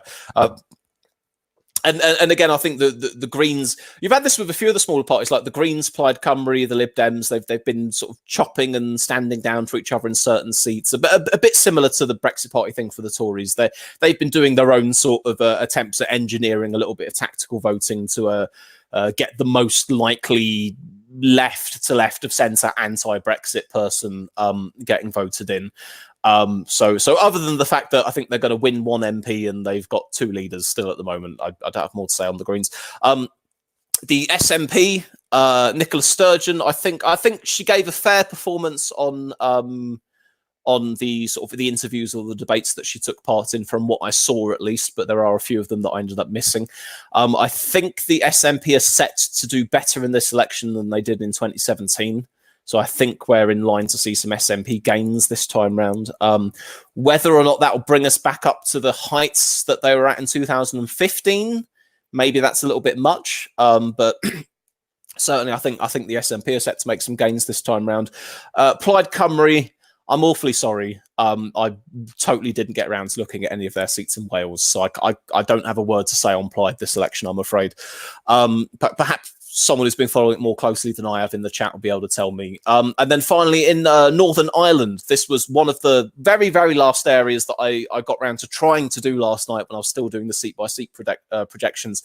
Right now, we've basically got sort of like a very 2 homogenous lumps at the moment of the DUP and Sinn Féin. We remember the DUP from the last Parliament and all those shenanigans with propping the Tories up, and Sinn Féin don't turn up. So you can kind of count them and discount them both at the same time.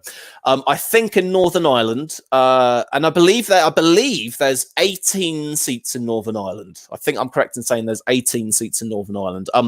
I think we're set to get possibly a small handful of seats where some of the other parties in Northern Ireland might win back a representative or two. I've heard about the SDLP, Social Democratic Labour Party, basically their equivalent to our Labour Party over here in Northern Ireland. Them looking like they could be pretty competitive in a couple of seats. I've heard similar things about the Alliance in at least one or two seats. I'm not quite so sure about the UUP, them being kind of equivalent to the Tories over here. So Northern Ireland in a nutshell, I think we're still set to see the DUP and Sinn Féin with a pretty large number of MPs from Northern Ireland, but perhaps we'll see one or two others from the other parties coming out there as well. What else do we have here? Gary Williams. Oh, wait, hang on a minute. That's not Gary Williams. AMB says the Green Party wants to tax flights. Hope they lose. Gary Williams says, I think we're in for another hung parliament with the Tories as the larger party. I'm hearing a bit of more than I'd expected hung parliamentism out here today. So you know what? I think this will be worthwhile before we actually get into this exit poll, because we might as well do it now, because once the exit poll comes out, they're usually fairly accurate. We'll know where we're headed. People in the side chat, if you had to choose hung parliament or Tory majority, it's as simple as that. Hung parliament, Tory majority, put your answer now. I just want to get a really rough feel for sort of how many people we have saying each thing on either side, and then I can read some of that out. In fact, there's another thing I might try and do while I'm here as well. Since this is the calm before the storm now, before all the real fun kicks off. So I'm gonna bring up a copy of the stream on YouTube, pop out the chat, and then see if I can get the chat on screen at the same time. I know, pulling out all the stops today. There we are, Captain Swiss's election night coverage. Oh, 27 likes. Well, I can't say no to that, guys. I'm pretty happy with that. That's not too bad. Right, we'll pop out the chat. Now we just got to hope it will actually let me screen share the chat. Oh, it will one way or another, actually. I know how I can get this to be done. Working on all my technical issues. Right, so back over to StreamYard. Let's just here we are. Will this work? Aha, there we are. Okay then. So we've got the chat up more or less. So what are people saying here? Let's see. Hung, Tory majority, hung, Tory, hung. I'm just going to keep saying hung Tory over and over again, which I'm sure you can click to your heart's delight. Tory majority, hung, hung. Oh, all right then. So actually pretty split. I think we can say. I'm not sure if any of you want to go through that with a fine tooth and comb and tell me if one's bigger than the other. But I can't see a clear winner. At the very least, it looks to me like, as far as you guys are concerned, we're pretty split between thinking a Tory majority or a hung parliament. I'll say what I've said already. I think we're on track for a small Tory majority. Let's call it somewhere near 340 seats for the sake of argument. I know, aren't you all excited? You're on TV. Now to now to get rid of it before you all realise and start fucking spamming it with swastikas or whatever else. Right, we've got a quarter of an hour to go. So we really are on our way. I will try and I'll get myself a feed for the BBC exit poll now, folks. We're starting to limber on up. I hope you're all excited. I am actually, to be honest. Because you know what it's like. I felt pretty certain most of the way through this campaign. But always at the very last minute, you do find yourself questioning, what if I've got it wrong? What if I haven't quite been reading things the way that I should have? What if it ends up being one thing or the other very unexpectedly?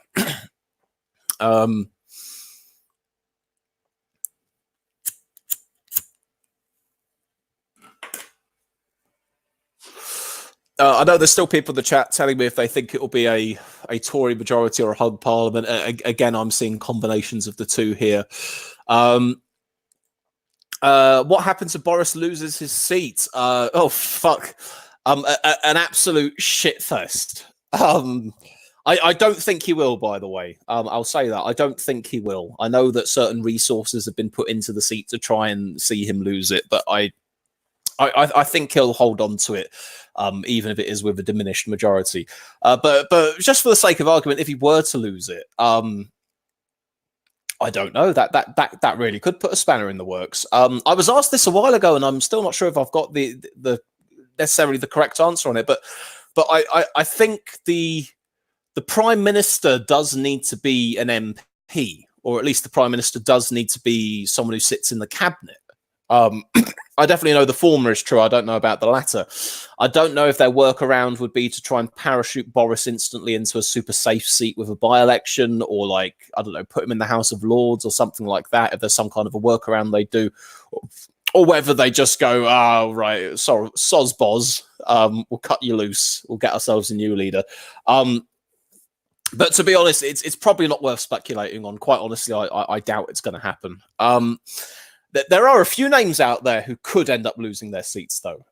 People that I've been looking at. Tim Farron, his seat, it was pretty damn dicey the last time round. I think there was only a few hundred votes in it.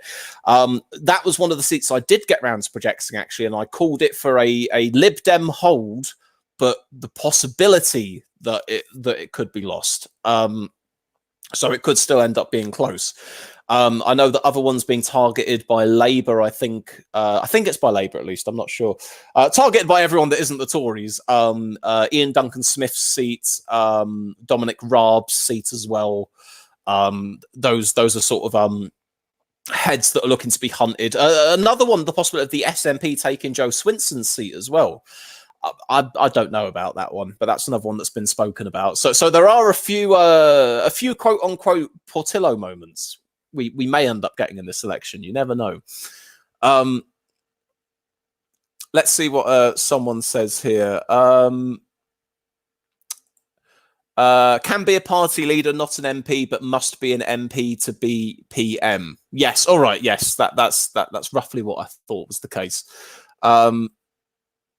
CM says, hey, Swiss, shouldn't you be sitting in a town hall for the next 7 hours? The answer is in your question there. It's the 7 hours bit that I'm not going to be able to deal with. Not least if I know that I could be here doing the stream chatting to you lot instead of sitting in the town hall doing sweet fuck all for hours at a time. I'd sooner do this here, see the exit poll, maybe get a few of the results in, have a chat with you guys, and then I'll still have plenty of hours to kill at the count before we even get close to announcing the results. So I'm trying to have my cake and eat it here today, guys. We're not quite getting to the levels of Cake E3 that I was hoping we would. There was a time where I thought I'd be having my brother join me here live, and that he'd be able to hold down the fort doing the stream here while I went off to the count, and we could keep both shows on the road at the same time. That's not quite going to end up happening. So this is going to be a stream of two halves. You're probably going to get from now until some point after midnight, and then I'll go away to the count, and then come back here and see where we're at again. So if you have to go off at some point in the evening, who knows? You might even catch me in the early hours of the morning if you're waking up to go to work. I'm very lucky that I've got mine. That I've got a day booked off for me. Lee Hallam says, do you have a team of volunteers observing the count for you? No, I do not. Which, again, comes into reflecting on running for MP. What would you do differently next time? A little bit of preparation. Each candidate is entitled to have a team of volunteers to watch the count, basically in order to try and verify that nothing untoward is happening with the count, that nothing unfair is being done to a certain candidate's ballot papers. Now, obviously, I don't have that. So does this raise the possibility that all the votes for Matt Doyle in Stoke North are going to get thrown in the bin somewhere? I don't quite think so. I think I'm not too concerned about any kind of shenanigans like that.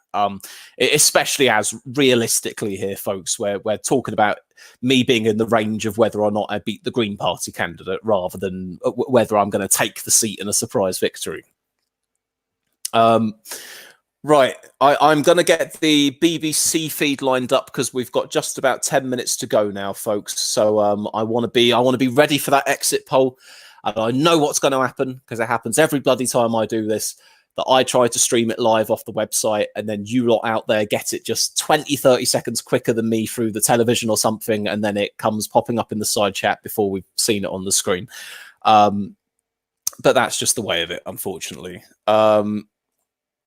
So let's see. I'm just just bringing up the Beeb feed here. Oh, live latest updates during final hour of polling. Right, we'll do the odd screen share here then. Oh no, I want a general election. Is this the one? I think it may be. Let's see.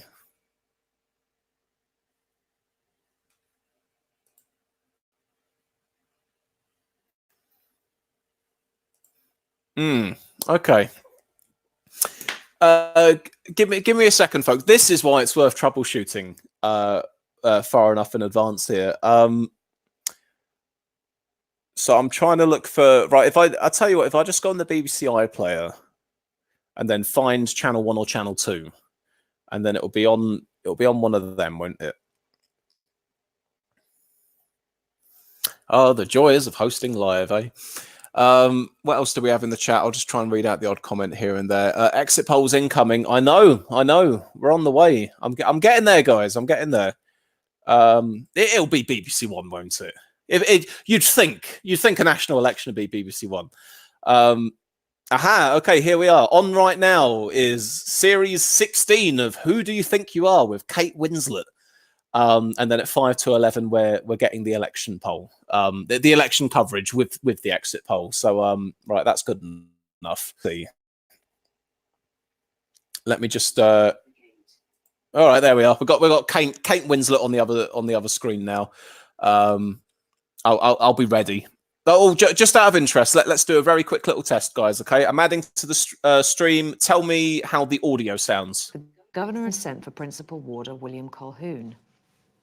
My gosh. How's that? And told him. Can you hear Kate Winslet adequately enough? This is like the other night for the debates when I was asking if you could hear bloody Emmerdale.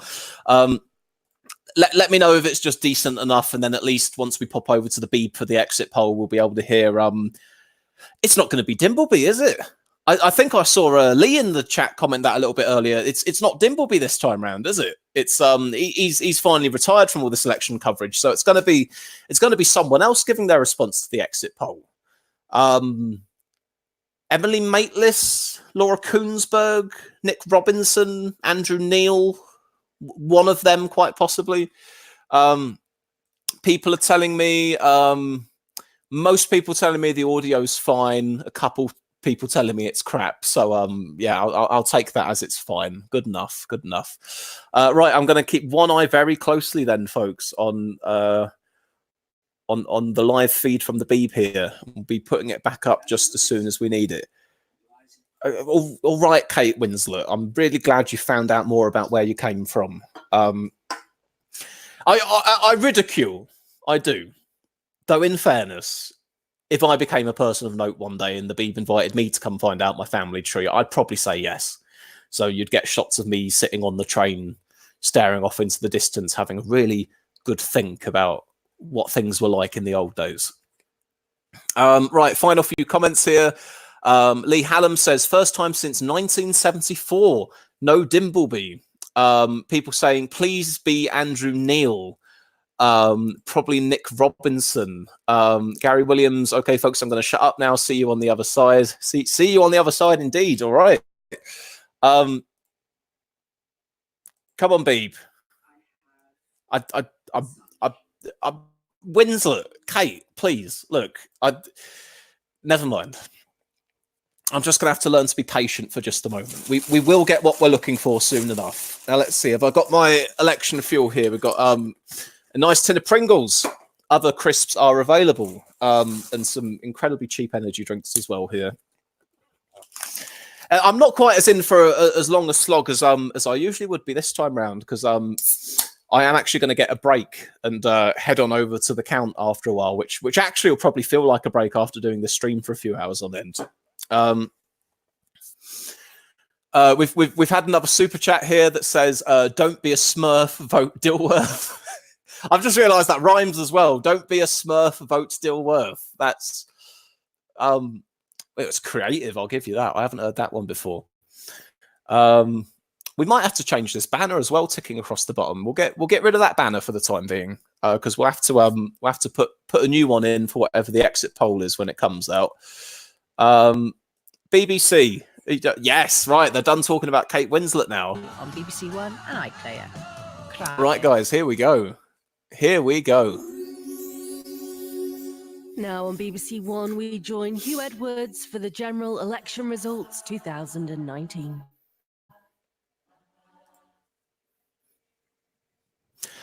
It is 5 minutes. Right, guys. So we're not going to be on the beep for the entire evening, but obviously in preparation for this exit poll, it's the only place to go. And I will shut up. Well, I don't know, actually. I can't promise I'll shut up once the exit poll comes out. If it's a really surprising one, you're obviously going to want to hear my 2 cents. Oh, look at that. Shot to Westminster. Oh, that democracy. Get ready. It's exciting stuff, isn't it, folks? Someone has just asked, who do we think will finish the counts first, or who do we think will finish counting first? As I understand, there's a long-running rivalry between Newcastle and Sunderland over who gets their results done first. I think Sunderland have had the edge the last couple of elections, from what I can remember.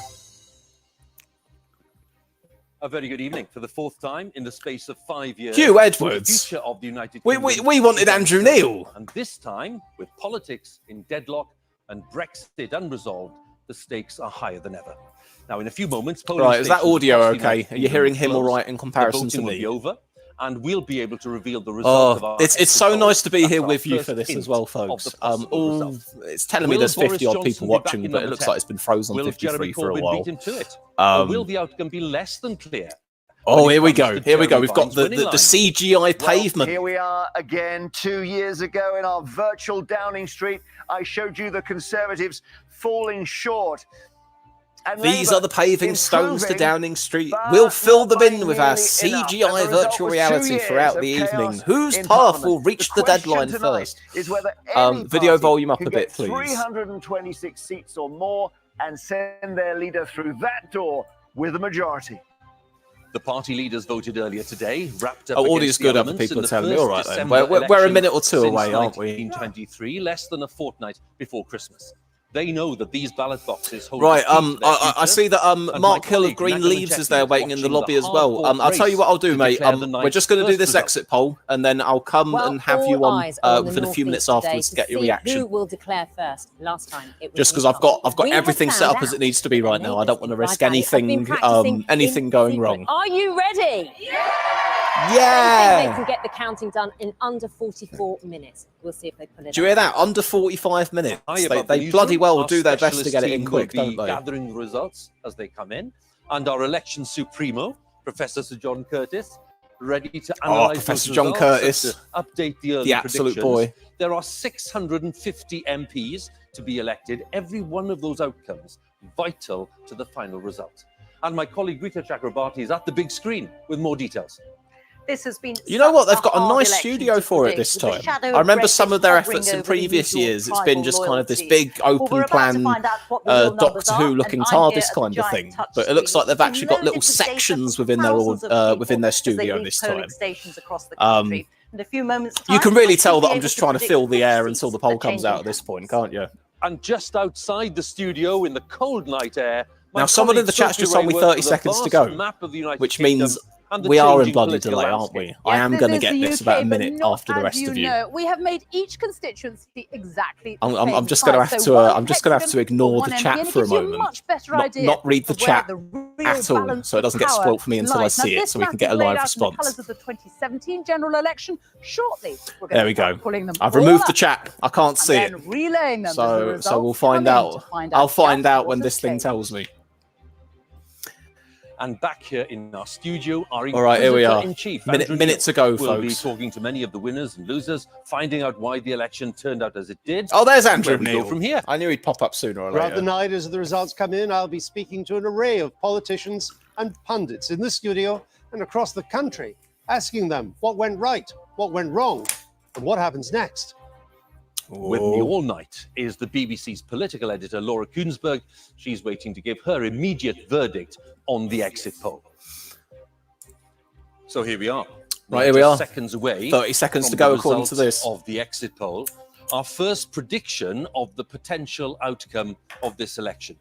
More than 20,000. So a reminder people for you were guys, asked the how they exit voted poll today tends to be at pretty 144 accurate. polling stations Most of the right polls across have the indicated a Tory on majority behalf of the sorts. BBC, I ITV, reckon we're in and it for Sky. a smallish So, to medium as Tory Big Ben majority. That's my reaches 10 expectation. o'clock, You asked me to we put are a number on standing it. by I've with said those 340 crucial seats for the exit poll Tories. figures. So that's just Here a they guess. are. Here we are. Whoa. Woo. Our exit poll is suggesting Woo. that there will be a Conservative majority when Woohoo. all the votes are counted after this election of December 2019. The Conservatives on 368 Tories seats on and 368, way Labour on down 191. On 191. Uh, Now, on those figures, Right. we are looking. You remember when I said this is where I think it'll be? Could be lower, could be bigger.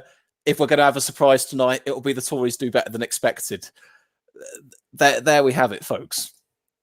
Now, like I say, the exit poll tends to be accurate most of the time, but it could be off the mark by a few seats here or there. I want to see. Are you going to tell us how many seats the smaller parties are going to get as well? Here we are. So SNP 50. Fuck me. That's the SNP. Very, very close up to their 2015 levels there, I think. The Lib Dems on 13. Not really an awful lot of change for them then. I think up a tad on their results last time.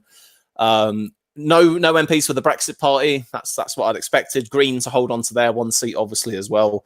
But the Tories doing exit polls saying that the Tories are going to get in the upper end of where people have been expecting them to get.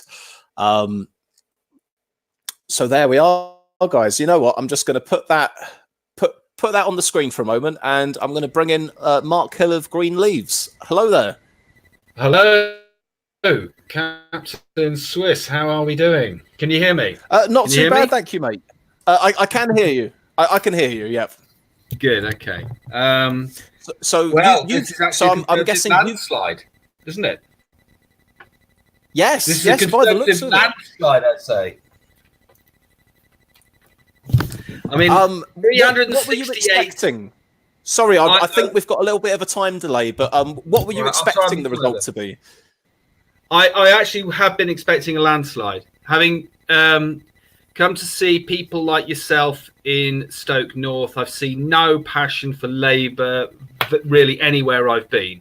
The number of posters out, people on it up, but ultimately not enough activity, considering that this is a key election and one where they were offering a very big ultimately this is going to be probably the same sort of scale as 1983.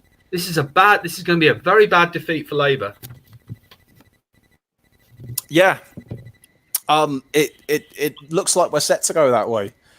I mean, I'd thought the whole way through this it would be a Tory majority, and if someone had said, would it be more likely to fall on the end of the Tories doing better than expected or worse than expected, I would have said better. But even this exit poll perhaps is just that bit further up than I'd thought they'd end up doing. Now you go on.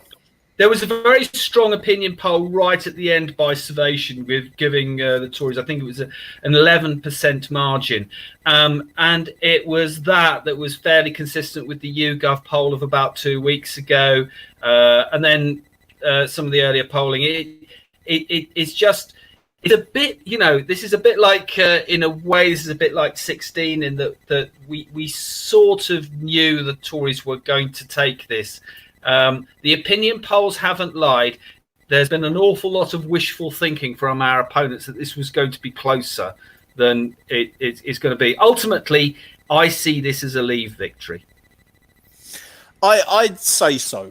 And what I'm expecting is incumbent on those numbers there is that when we go to sort of the places identified as former Labour heartlands, whether it's in the Midlands or the North, high Leave percentage voting areas as well, I think those are going to be quite a lot of the seats that end up flipping that have delivered the result we're seeing on the exit poll. Absolutely. As Gisela Stewart said at that stunt that Boris conducted at the JCB plant, Gisela Stewart, ex-MP for Birmingham Edgbaston for many, many years, former Remainer, former Euro enthusiast, actually, that changed her mind after having got up close and personal with the way that the EU actually practically works.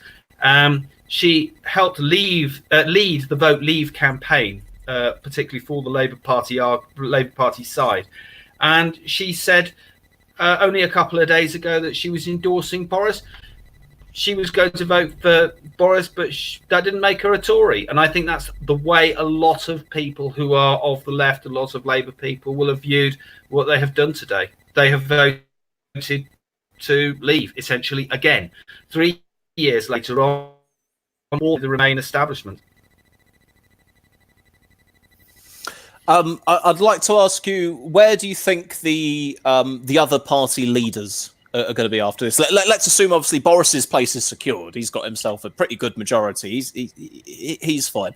There's obviously going to be pressure on Corbyn to go now, especially if, let's assume the exit poll is correct and Labour seats dip below 200. I think it'll be very hard for him to resist that sort of thing. I think all of the Remain parties, we talk about the nationalist parties, the Labour Party, the Liberal Democrats, and my own party, the Green Party, they have all gone very long on this being the election which determines Brexit. It's about remaining in the EU, last chance to save our membership of the EU. And all of them, possibly bar the Scottish National Party, will have been thwarted by this result if it delivers in the way that the exit poll shows. All of them. Therefore, it's incumbent upon them all to think about the policy consequences. And it's not just all about the quality of Jeremy Corbyn's leadership and whether or not he was proposing to nationalise too many industries or the issue to do with anti-Semitism. At its core, actually, all of the opposition parties, including Labour, but not exclusively just Labour, all of them have just made themselves very difficult to listen to if you are a leaver, or if you're sympathetic to the idea of leaving because you believe that the referendum was authoritative. So all of the opposition parties, they all need to reassess their policy. They all need to reassess their view on this. And for the benefit of my viewers who may not have heard me speaking to you before, could you just tell me a little bit about Green Leaves within the Green Party? Because obviously the Green Party on a national level, as we know, stands on a policy for a second referendum. Yes, and arguably it also doesn't even really want to obey the result of that second referendum. Unfortunately, many of my colleagues are very, very pro-Remain. They think that the argument is overwhelming that we have to stay in the European Union. Sean Berry was saying only yesterday, 90% of Green Party members voted in favour of the Green Party being a passionate Remain pro-EU party. But that isn't the case with our 20% to a quarter of our vote is pro-leave. is firmly decentralist. He doesn't want to be tied into the trade treaties and the legalism of the European Union. And what's true of the Green Party is doubly true of the Liberal Democrats, about 30%. The Scottish National Party, I think it's about 35%. Labour Party, it's a shade under 40%. Of all of our votes are opposed to the EU, but we've all been ignored. And what's the result? Ultimately, many of us probably will have stayed at home. Some of us have voted for other parties, and the minority left vote will have voted Conservative at this election in order to, as Boris Johnson keeps saying, see Brexit done. And ultimately, we have turned this, the left parties have turned this into the Brexit election, and it's bounced straight back in our faces. One of the parties, at least, have to change their minds. The Green Party is a very democratic party. The Liberal Democrats also should just simply say, right, that didn't work. We need to just obey the electorate here. We will do the right thing by the voters, and we will vote to leave in future. We will be just accepting of the idea of us leaving the European Union. And Green Leaves is simply an organisation of Green sympathisers that want to see this happen. Right, well, thank you very much for that. Just very quickly, we've had a super chat in the side chat from Liberal Zardoz for £2, who says, for a coffee at the Count's, matey. Thank you very much. I'll probably need it. Good luck at the Count, Captain. It was a pleasure meeting you earlier, and say hi to Alan Borgers, who is our Green Party candidate in your constituency. Go and save your deposit. Of course. Let fingers crossed, mate. Fingers crossed. I'm trying to get a load of people on tonight, so I hope you won't mind if I've kept this a brief one. But thank you very much for joining us today.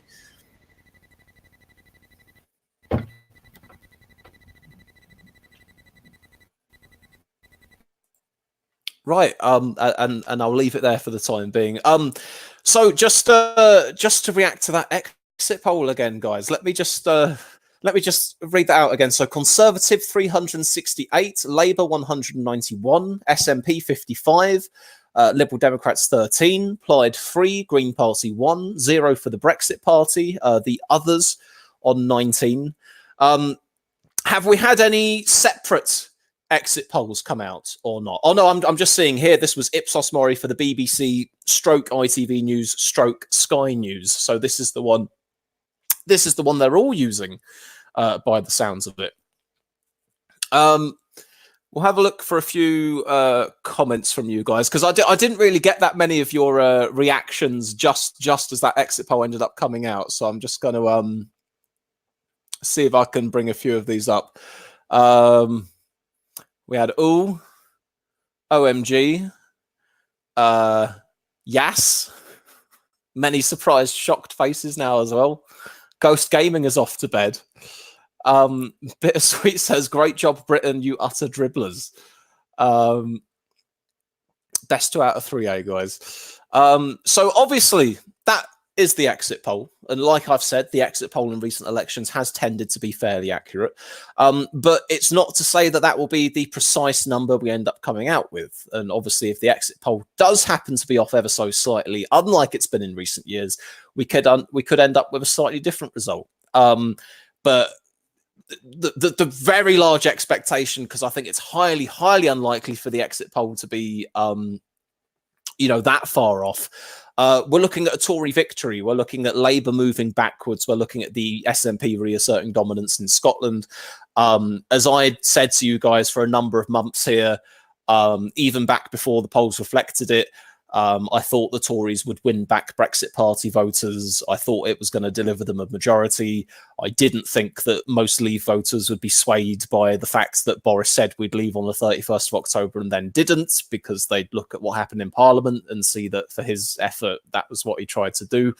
The question I posed to Green Leaves, which I'll talk to you guys about a little bit as well, is, like I say, what will this mean for the party leaders at this point? Let's try and go through them one by one. So Johnson will be Prime Minister. He'll probably be happy enough with the result as it is. Jeremy Corbyn I think prior to this, John McDonnell or others had said, oh, yeah, Corbyn's probably going to have to go after this. And God knows if you've led your party into 2 elections where you don't win, probably you are going to have to go. Now, obviously, at the 2017 election, Labour made up ground from where they were before. They improved on their vote share. They improved on their number of seats. So that's a fair enough case to say, keep the party leader in place. At this point, though, you're at, getting on for 4 years or longer of Corbyn being the leader of the party. And then in the second election, you've got them moving backwards. Let's assume 191 and we'll round it up to an even 200. I think that's one of the worst performances for Labour in, in my lifetime, I think, off the top of my head. I can't think when the last time that was. I think there will obviously be calls for Corbyn to have to go. I know that amongst certain supporters of his, there are some who say that he ought to stay in place, either if they fear that there's not the chance for a left-wing successor, or I think it was Aaron Bastani of Novara Media who'd said, no, don't listen to all these people saying Jez will have to go. It's important you keep him in place because it's always chaos right afterwards when a leader goes. But maybe is it just coincidental those who are the strongest supporters of Corbyn are the ones saying he shouldn't resign, whereas most other people will be saying he probably should. So I think the pressure's going to be on Jezza. I think the pressure's probably on Jezza right now, even though I'm not watching any of the coverage, but the pressure's going to be on Jezza to have to go. So I think we can expect a Labour leadership contest in the new year. Nicola Sturgeon, she'll be pretty happy with that. She'll view it as an increased mandate for Scottish independence, no doubt, although she'll already say that she has one on the basis of the Scottish Parliament elections we had recently. Jo Swinson and the Liberal Democrats, this is going to be an interesting one. They're going to end up with more MPs than 2017. However, in terms of the amount they accumulated in the last Parliament due to defections from other parties, they'll actually end up with less MPs than they had like a month and a bit ago.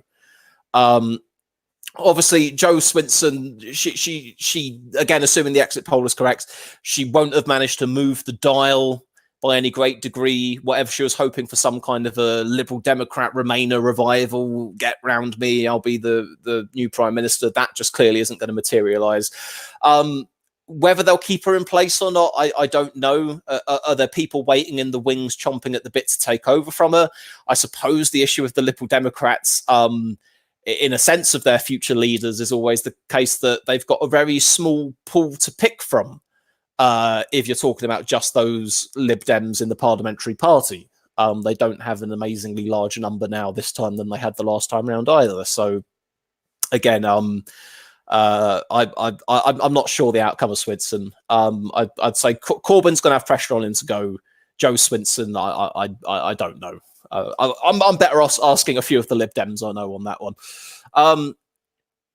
Let me take a look at a few more comments from you lot in the side chat here. Liberal Zardo says Captain Swiss, she may not survive the night herself. Oh, of course. That's the other thing to consider, that Swinson's seat was one of those that we went, will she win it? Will she lose it over in Scotland?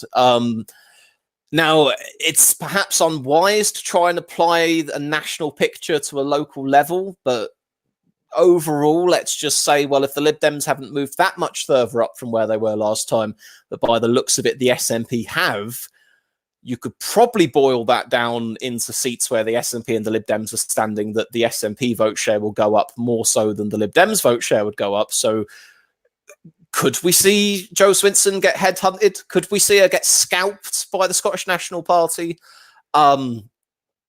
It's in play, perhaps. I don't know. I'm sure the breakdown of this exit poll, I keep gesturing to this, you can't actually see it, it's just on my other screen. I'm sure maybe there's a breakdown of the exit poll that might suggest seat by seat how things are going to end up going. But I'll just have to have a little look around for that. And just see if there's anything popping up on my feed here as well. So like I said, one of the other guests that we had lined up for today was Youth Views. Hang on a minute, it's just got back to me. What time are you running this until? Just out at the moment on my way back.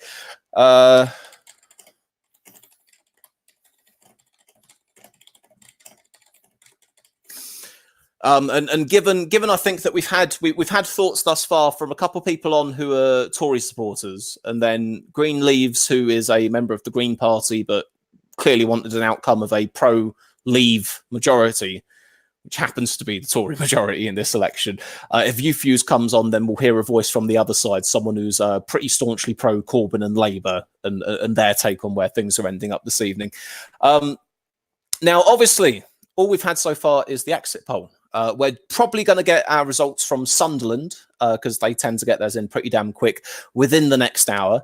There'll be an amount that we can extrapolate out of that. We'll be able to say, okay, then if the exit poll is saying nationally there was this big a swing away from Labour, this big a swing to the Tories, what have you, at least in Sunderland, from the results there, we'll be able to go, right, have they done better than we're expecting they would based on the exit poll, or worse than we're expecting they would based on the exit poll? But if we really will need to start getting results in from and you're going to hear me say this a lot tonight, we really are going to need to start getting results in from a variety of seats across the country, held by various parties, in order to really start understanding what that swing is and how it's going to end up affecting things. Let me try and go through for a few more of the comments here. Jack James says that Corbyn already said that he'd go after this. Well, that makes that a fairly clean-cut issue if that is the case then. Skyoko7 says Swinson has a healthy majority, but I don't know how unionist her seat is, to be honest. Headwork says, who the fuck do you replace Corbyn with that is not a right-winger, but clearly not so easily fucked up from time by the right-wing media? Right, okay, so you're saying, who do you replace Corbyn with, not from the Blairite wing of the party, although most of the Blairites have excommunicated. Well, no, not most of them. Some of them have excommunicated themselves at this point. I was just thinking of Chuka Ramuna. But who can they end up having, which, in your phrase, won't get a bad time from the right-wing media? Obviously, you know, we saw it with Miliband, and Miliband is a goddamn middle-of-the-road centrist, say, for example, in contrast to Corbyn. But he still got it pretty bad during his time as Labour leader and leader of the party going into the election. So I think you've got the case that it is the thing. If you're going to talk about the quote-unquote right-wing media, then they'll go after any Labour leader, probably, unless they're like Blair 2.0 or something. So I don't imagine that will change regardless of who they get in. But I suppose who you get in to replace Corbyn, what will matter is the amount of baggage that they've got. How, you know, if there is a list of things to go after them on, how much are you helping the media out by giving them this list of things in the first place? Certainly any successor to Corbyn, it's likely, for example, won't have had meetings where they've invited former Hamas or Hezbollah or Sinn Féin stroke IRA people to Parliament. That'll be one less thing they can be attacked on, and stuff in that kind of a vein, I suppose. So I think it will matter a bit, but who the future Labour leader is, possibly it's a discussion for another day. I don't know. I know that some of the runners and riders being mentioned are Keir Starmer, the possibility of Jess Phillips. I think quite a few Labour people I speak to are fairly hot on Rebecca Long Bailey. I think it was Rebecca Long Bailey at least. Right. So Headwork just said that. So my brief answer to you is I don't really know at this stage. Ian Lavery's another I've heard being spoken about, but it's you know, like I say, if this election shapes up the way we're expecting it to shape up, we're going to have the whole of the early part of next year to do runners and riders on the next Labour leader. Ryan Lamb says, will Nigel Farage resign? Oh, far from it. Farage won't resign. He's already got his own plans for what he's doing post-election. He's going to be rebranding the Brexit Party as the Reform Party, and looking to continue making the case for reform to our voting system, reform to the House of Lords, things along those lines. Now, don't get me wrong, these are not causes that me and Nigel Farage are opposed to one another on. I've pretty much got the same mindset on most of those things, but it is funny how over the years we heard Nigel doing the sort of, I wanted to be out of politics, I wanted Brexit to be done and that to be it, I want to go off and retire, but they keep pulling me back in. And this appears to be at least probably the first clear-cut example of Farage not getting pulled back in, but Farage pulling himself back in. other situations you can argue and go, well, he says the Brexit's not quite panning out, so I suppose he's got to come back. If you can't see something done right, do it right yourself. But yeah, those who'd said, oh, Farage just likes the spotlight and he enjoys leading a party and wants to be prime minister or something. Well, hey, if he's continuing on with the Reform Party, which will be his third party political venture in a few years, then I dare say those people are correct. You were right. Clearly, it's about something just a little bit more than just Brexit. What else do we have here? Disagreements about whether or not Jess Phillips ought to be the leader of the next Labour Party. Oh, hang on a minute. I should put a banner back in again now, shouldn't I? Let me see.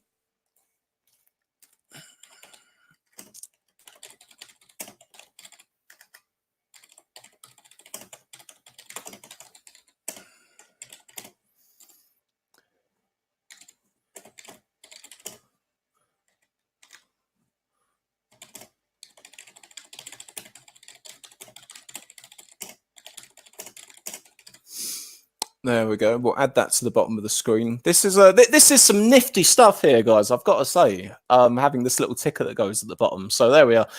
Con majority predicted. Exit poll: Tories 368, Labour 191. Sunderland results expected within the hour. I think we've got ourselves covered on those bases for the time being. So we'll take a few more of these questions then. Ryan Lamb says, "How long will Boris stay as Prime Minister?"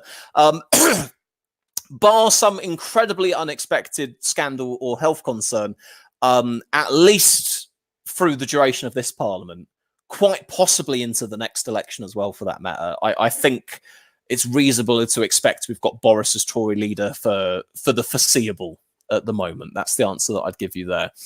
Mr. Pentagon says, what will UKIP do? I don't know. Has anyone had a word with him recently? I mean, I know that they're fielding about 50-odd candidates in this election, given that in many places they'll have competition, Brexit-wise at least, from both the Tory party and in many cases the Brexit party as well. I can't see them getting that many votes. They're a shell of a shell of a shell of what they were even a year ago or so.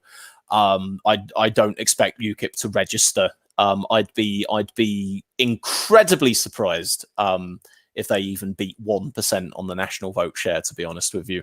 And the same goes, by the way, for Change UK. Not that I think they were fielding that many candidates in this election in the first place, but I don't think the fortunes of any of their guys is going to go particularly well either. And the same can be said, to be honest, for quite a lot of these former MPs of a certain party who are now standing as independents in this election. There's quite a few of them where, well, rather than saying quite a few of them, I can't really name any that I think will end up holding onto their seat. That's probably an easier way to end up putting it. Right, what else do we have here?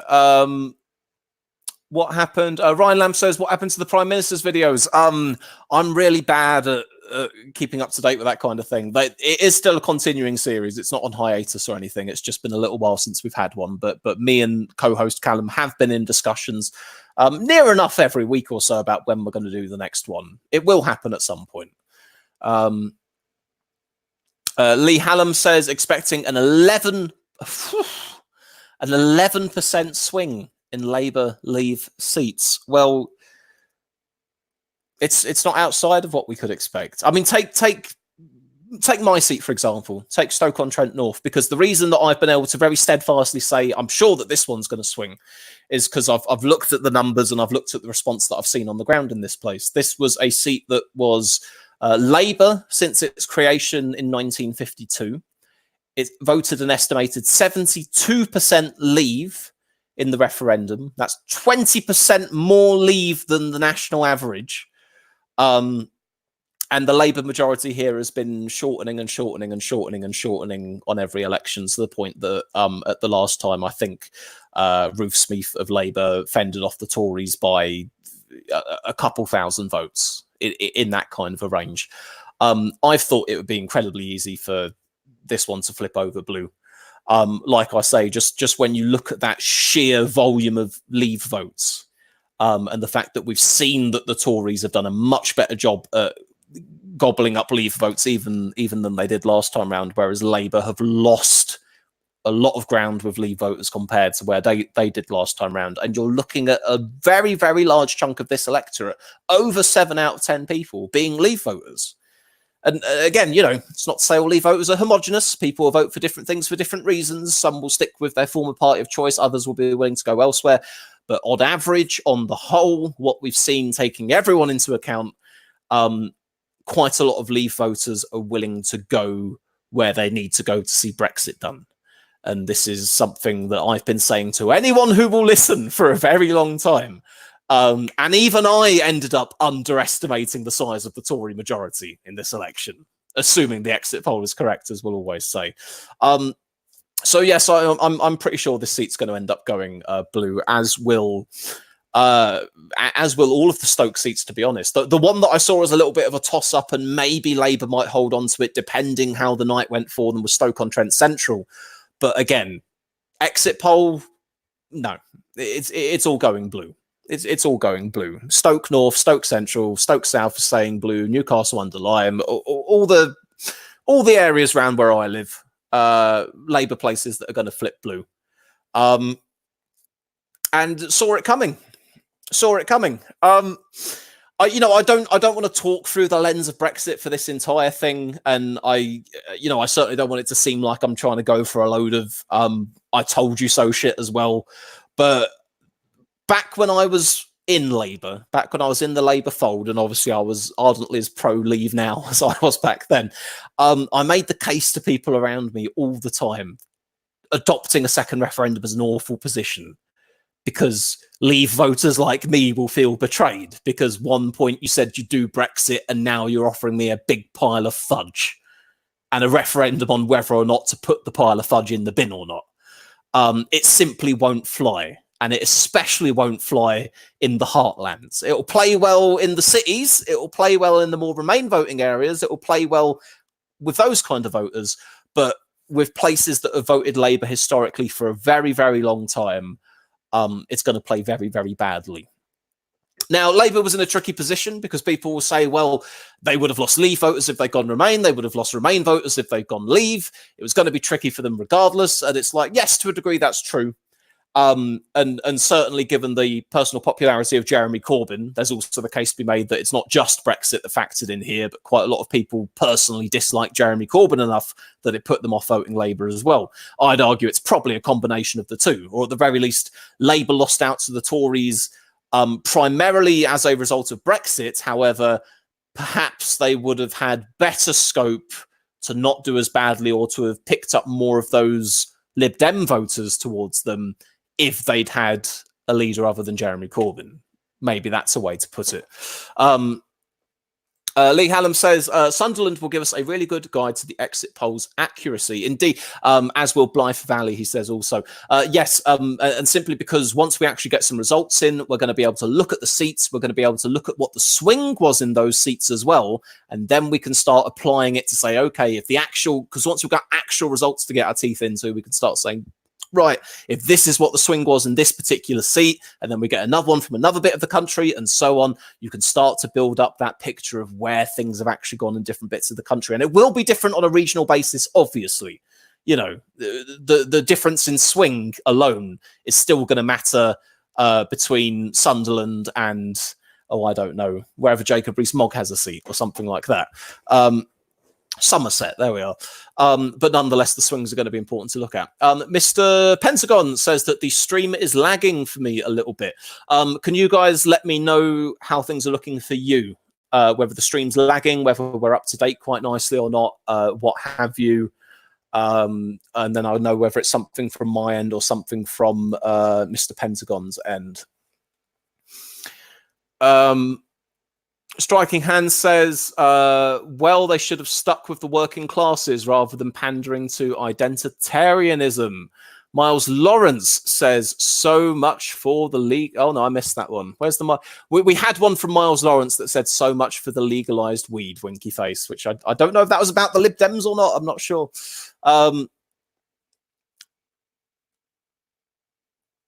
Right, I'll stick the old screen share back on for just a moment as well. This is just what I've got on my... I actually plugged in 2 monitors for this. because I actually thought I'd push the boat out just a little bit this time round.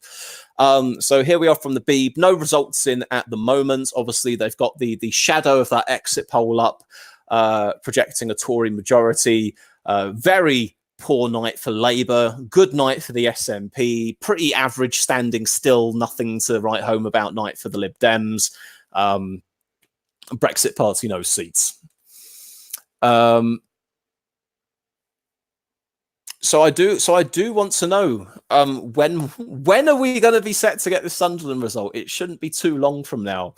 And then, like I've said, I see what you mean about laggy. Even my PC starting to struggle a little bit. I think it doesn't particularly like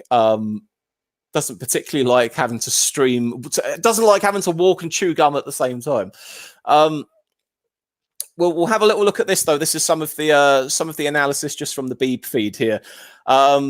Markets show cheer in response to exit poll result. The pound has been a bit tentative during the day as various rumours were going around, but immediately when the exit poll was announced, it was up, up, up and away.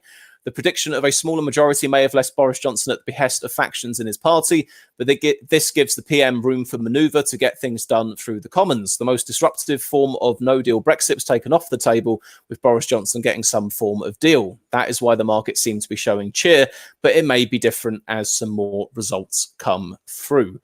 Let's see. All right, they've got election bingo. Very good fun. Ruth Davidson. John McDonnell here said a bit more from John McDonnell. He's asked the Labour Party will need to return to the centre left rather than Jeremy Corbyn's socialist direction. No, sorry. He was asked if they need to return to the centre left. So that Mr. McDonnell insists the party is already the centre left under Jeremy Corbyn. I hate to use this expression, but maybe they just did want to get Brexit done, he says. But I'm not sure Brexit will be done as a result of this. I could have told you that for free, Labour Party. I fucking have been telling you for free. Mr. McDonnell says people have been almost in despair and have had enough of what has been going on with a failure of successive Conservative prime ministers. But he adds the disappointment they will find is Brexit isn't going to go away and negotiations will go on for a long time. That's true, by the way, and I may not have even covered this up until now, but the whole Tory thing where they're saying we will get a Brexit deal done by like the end of this year, that's incredibly wishful thinking. I expect it's far more likely that they'll get to the end of this year. They'll say, oh, guess what, guys? We're really, really close.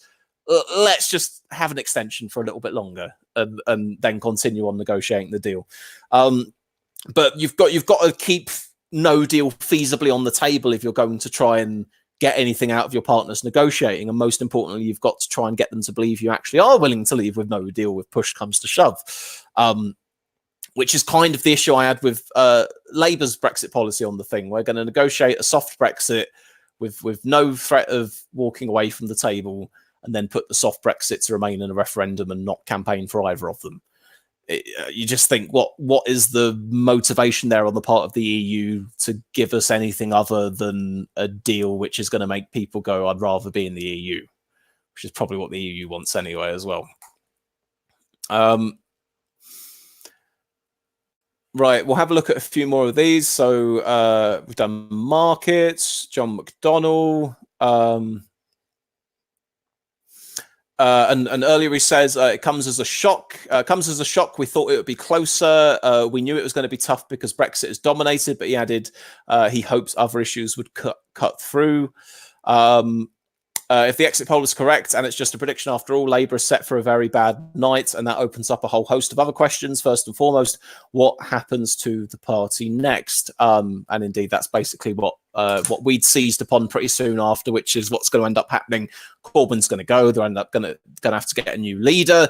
What direction does the party go in then? Do they move on their economic platform at all?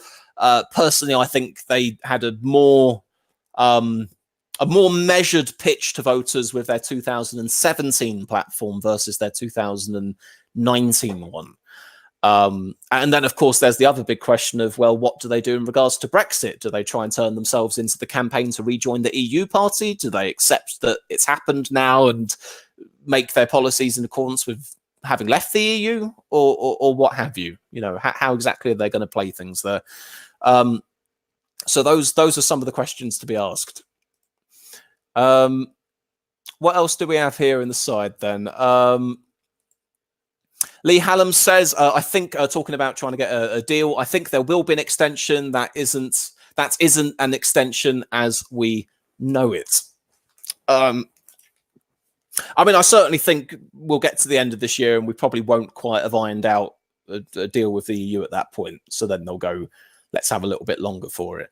But at that point, we will have already, quote unquote, entered the transition period, because the oven-ready deal that that Boris Johnson talks about at the moment is his withdrawal agreement. And the withdrawal agreement basically is the terms of us separating from the EU and then kicking in basic alignment, so we continue on as if we're in the EU even though we're out, and then until we've sorted out the future relationship, you can chug along as you were.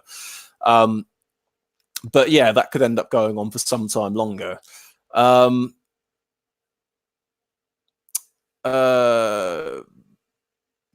Birmingham, Selly-Oak, my area could be interesting, voted Brexit, but normally is Labour by a lot.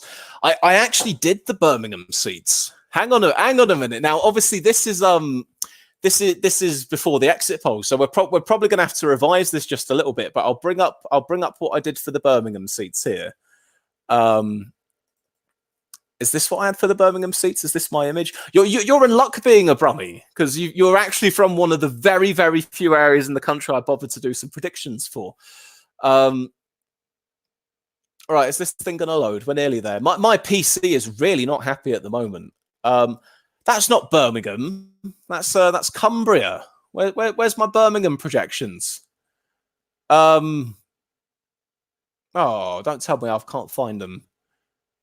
That's a pain in the arse. Off the top of my head, what I can remember from Birmingham, and I really can't remember the seats in question, but there were a few in Birmingham that were like absolute Labour safe seats that really weren't under any risk of going anywhere.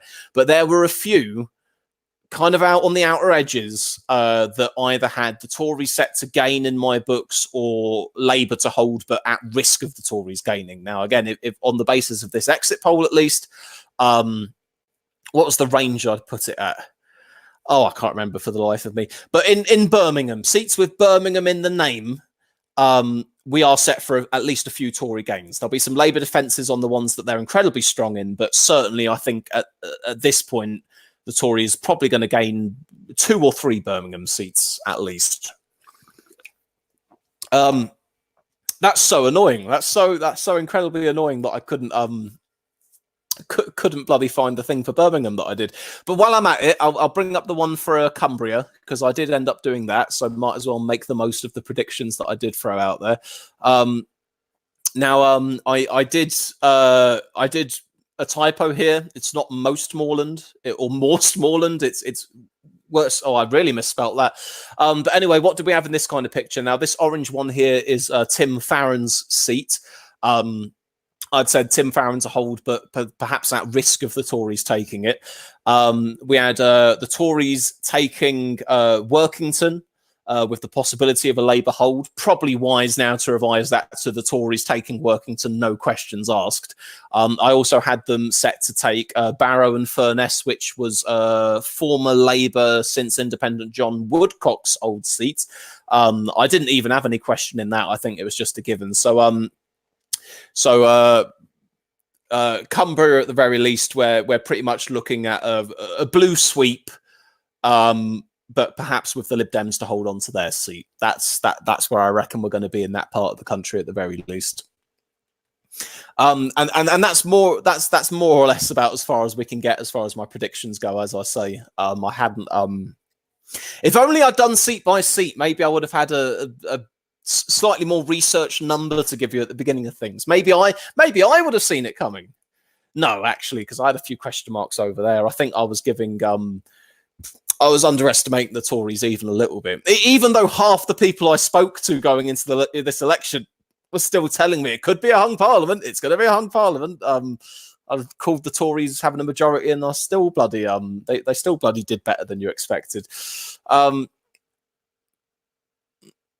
Right. What do we have here? My bet is that Boris's votes will be up by a considerable amount.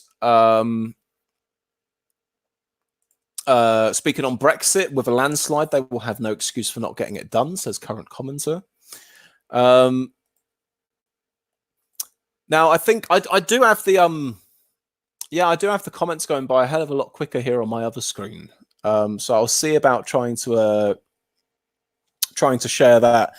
And guys, any of you watching the mainstream coverage, is there any word on how close we are to getting a Sunderland result yet? Because obviously that's the one that we're expecting in right now, a result for Sunderland.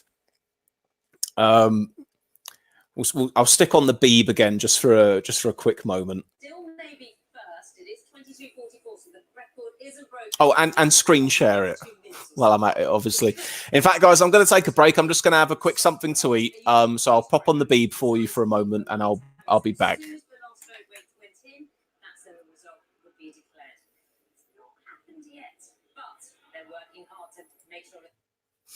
Oh, I forgot to turn the sound on, didn't I? So, yep, there we are. Exit poll, all looking very nice and official now. A forecast from the exit poll, a Conservative majority of 86. Which is, well, it's a more comfortable majority than they've enjoyed, well, definitely since they've been in power since 2010. If you remember, 2010 hung Parliament with the Lib Dems helping them out. 2015 they won their own majority, but it weren't by that much. 2017 they lost the majority and went back to hung Parliament territory. So this is the best that the Tories have done in an election since I want to say since in 1992.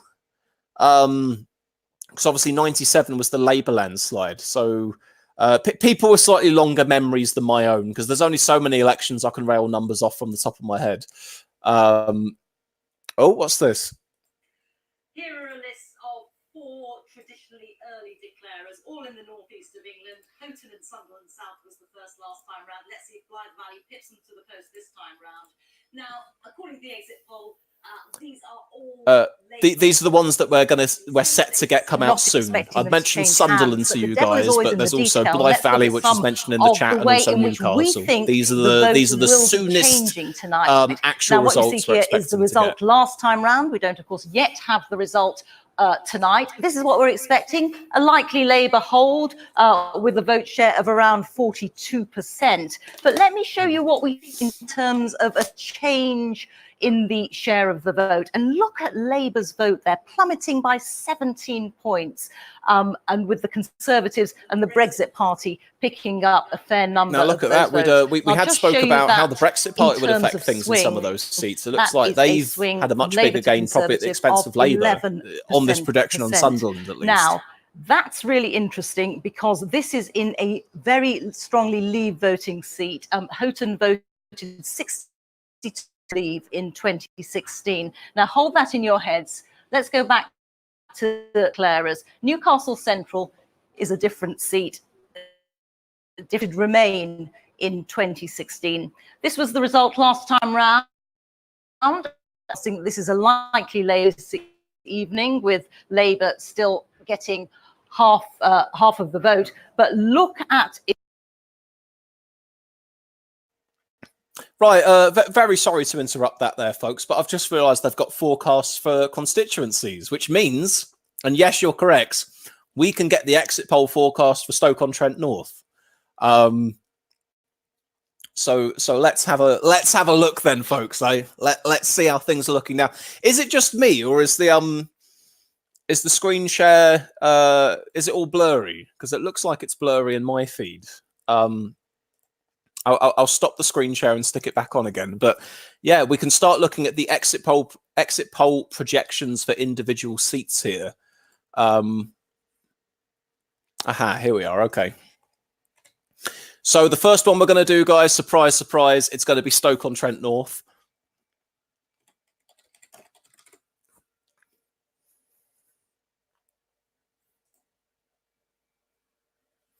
And then we can look at a few of the others as well. In fact, you guys in the chat can give me you can name them, and I'll search them for you. Is that just not gonna? Oh Christ! Maybe that one. Come on, Beeb.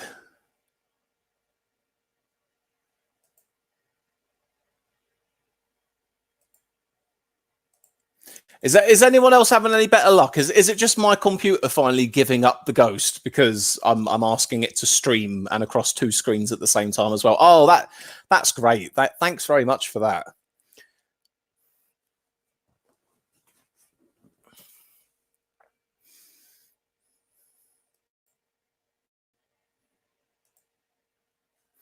Yeah, we're really having some trouble here. Okay, I'm just going to leave that there for the time being. I'm not going to bother screen sharing. I'll see if I can actually bring it up first, and then we'll try and screen share again afterwards because my PC is moaning at me trying to make it do too many things at once. So we'll bring up the BBC News here, and then we'll start, if possible, to try and look at some of the individual constituencies on the basis of this exit poll. And of course, the moment we've got even an inkling of one of these results in either the Sunderland seats or the others mentioned, then we'll jump on in there to see how it looks in contrast to the exit poll that we've had so far. And then you've probably got me for over another hour at the very least. I really want to try and get some of these results in just to get a rough feel of if where we're headed is roughly in line with where the exit poll is. And then I'll try and disappear off to the count. People telling me it'll be broadband traffic. Yeah. Oh, here we go. Oh, that's it, Captain Swiss. If only you'd backed Labour and we had a Labour government right now, you'd have free broadband. You wouldn't even have these problems to be complaining about of your election night stream. You traitor. But let's see if I can find this to project the exit poll in my area. I think we're nearly there.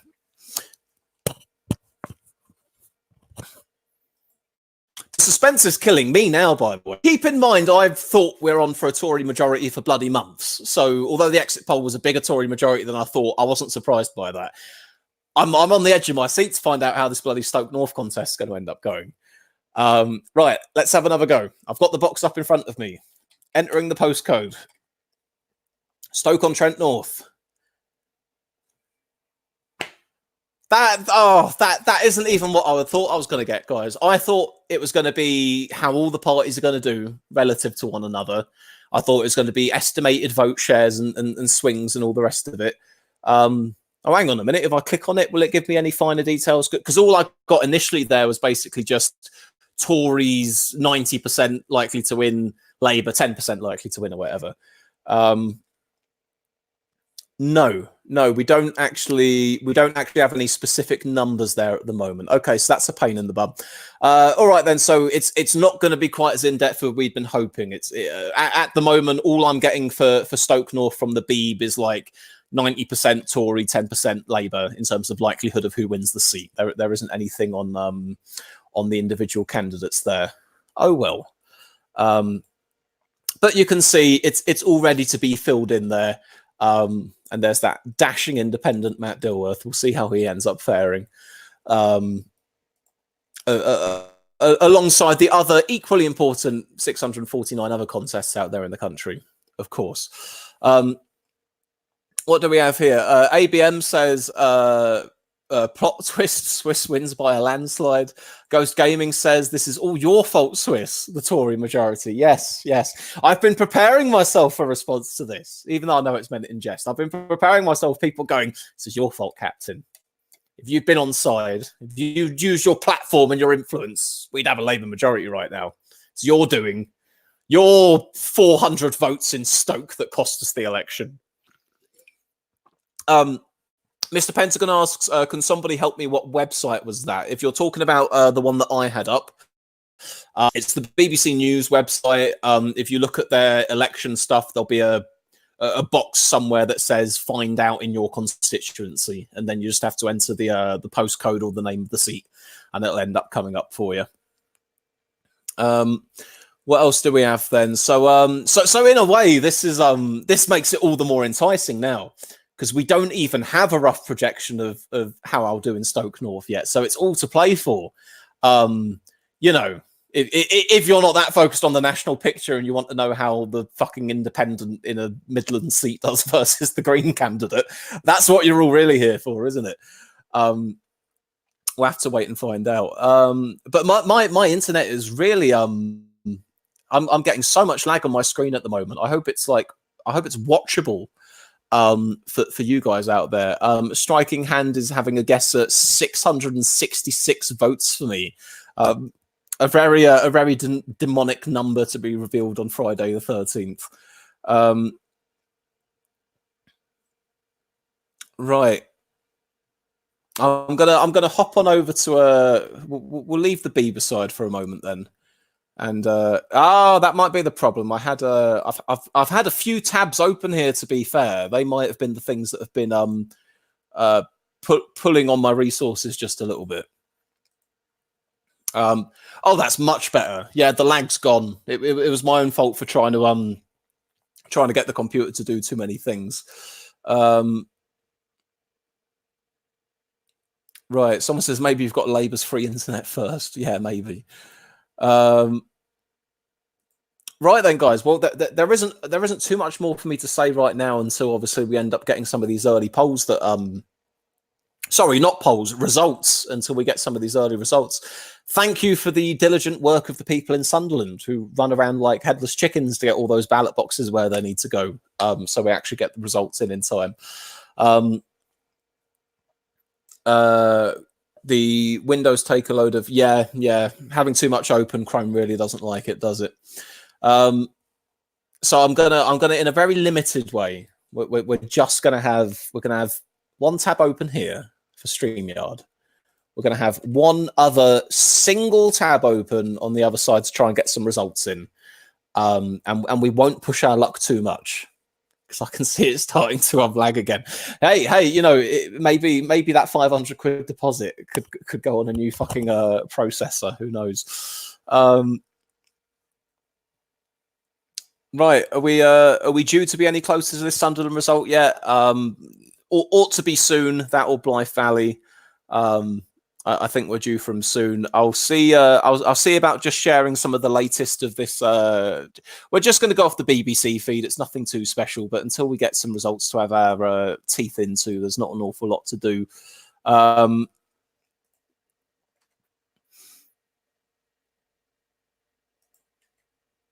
Right, the chief executive of pollsters Ipsos Mori, Ben Page, says it is very unlikely the exit poll is wrong enough to mean the Conservatives have not got a large majority. If the poll is correct, we could see dozens of Labour seats going to the Conservatives, and you may even see places like Bolsover going to the Tories. In Wales, the Conservatives look to be making gains as well as the Midlands. This is a recasting of British politics around the Brexit vote. And that is what this election has been about. So in line with what I've said to you guys, exit polls are generally correct. And if they're off, it's usually only off by a few seats here or there, nothing particularly substantive. Exit poll could mean a softer Brexit. Oh, here's an interesting one from Andrew Marr. If it is true, and it is only an exit poll, then the so-called red wall, we're not ready for that yet. The so-called red wall has fallen. This changes the nature of the Conservative Party. There will be lots and lots of new Tory MPs representing areas that depend on public services and like high spending on them. It is also going to give Boris Johnson more freedom when it comes to Brexit. And with all those trade-offs next year with the EU, he will be able to give more than he was intending to. It probably means a slightly softer Brexit, which will leave Nigel Farage cross and the pro-Brexit ERG group cross. But it has freed the PM to show us what the real Boris Johnson is like. So there's an interesting take that if Boris doesn't have to deal with a very slim majority, but actually has a little bit more wiggle room and more support, so to speak, then it means he's less he's less susceptible to the wishes of particular fractions within his party on certain things, because they alone can't hold the sway that would deprive them of being able to win a certain vote. Like if you remember back to Theresa May, you had the ERG on her case, the very sort of pro-hard Brexit type Tories. You had the much more Remain type ones that Boris ended up booting out on her case the other way. You obviously had the DUP considerations, and all of this was within the realms of a hung parliament, obviously. But even with a Tory majority, you do still have those considerations. If there are big blocks within the Tory party that are likely to oppose Boris on on this, that, or the other. With a slim majority, it gives them more influence over the Prime Minister, but with a larger majority, it gives them less influence over the Prime Minister. Like if you think back to, say, the New Labour years and the sheer size of the Labour majority then, it didn't particularly matter whether certain policies Blair would put through were unpopular with a few on the backbenches here or there. You had the sheer volume of numbers to push it through, and it was a real rarity if it looked dicey enough or even headed to a defeat on something. It was something that you did not see awfully often with numbers of that size, and that's just a consequence of getting a sizable majority in this country.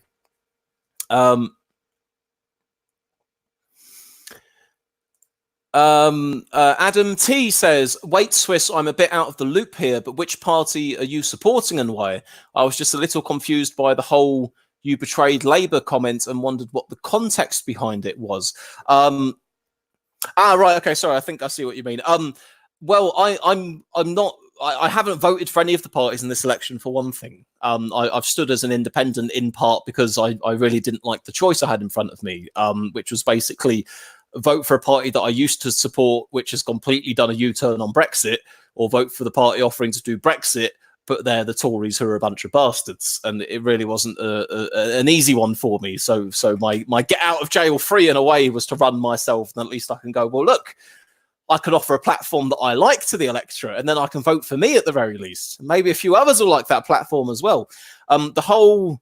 if you're referring to what I think you were referring to, the whole confused about the "you betrayed Labour" comment, it was just me joking around, basically saying that there'll be a handful of people, or maybe a handful of people, and some do exist who aren't best pleased at my move away from supporting Labour in the last few years, who would try and go, oh, see, it's all your fault that Labour lost the election. But I was just having a bit of fun more than anything else. It wasn't meant in that much seriousness, but I'm assuming that's where you're getting at the very least. So as far as which party do I support at the moment, I don't really have a party that I support.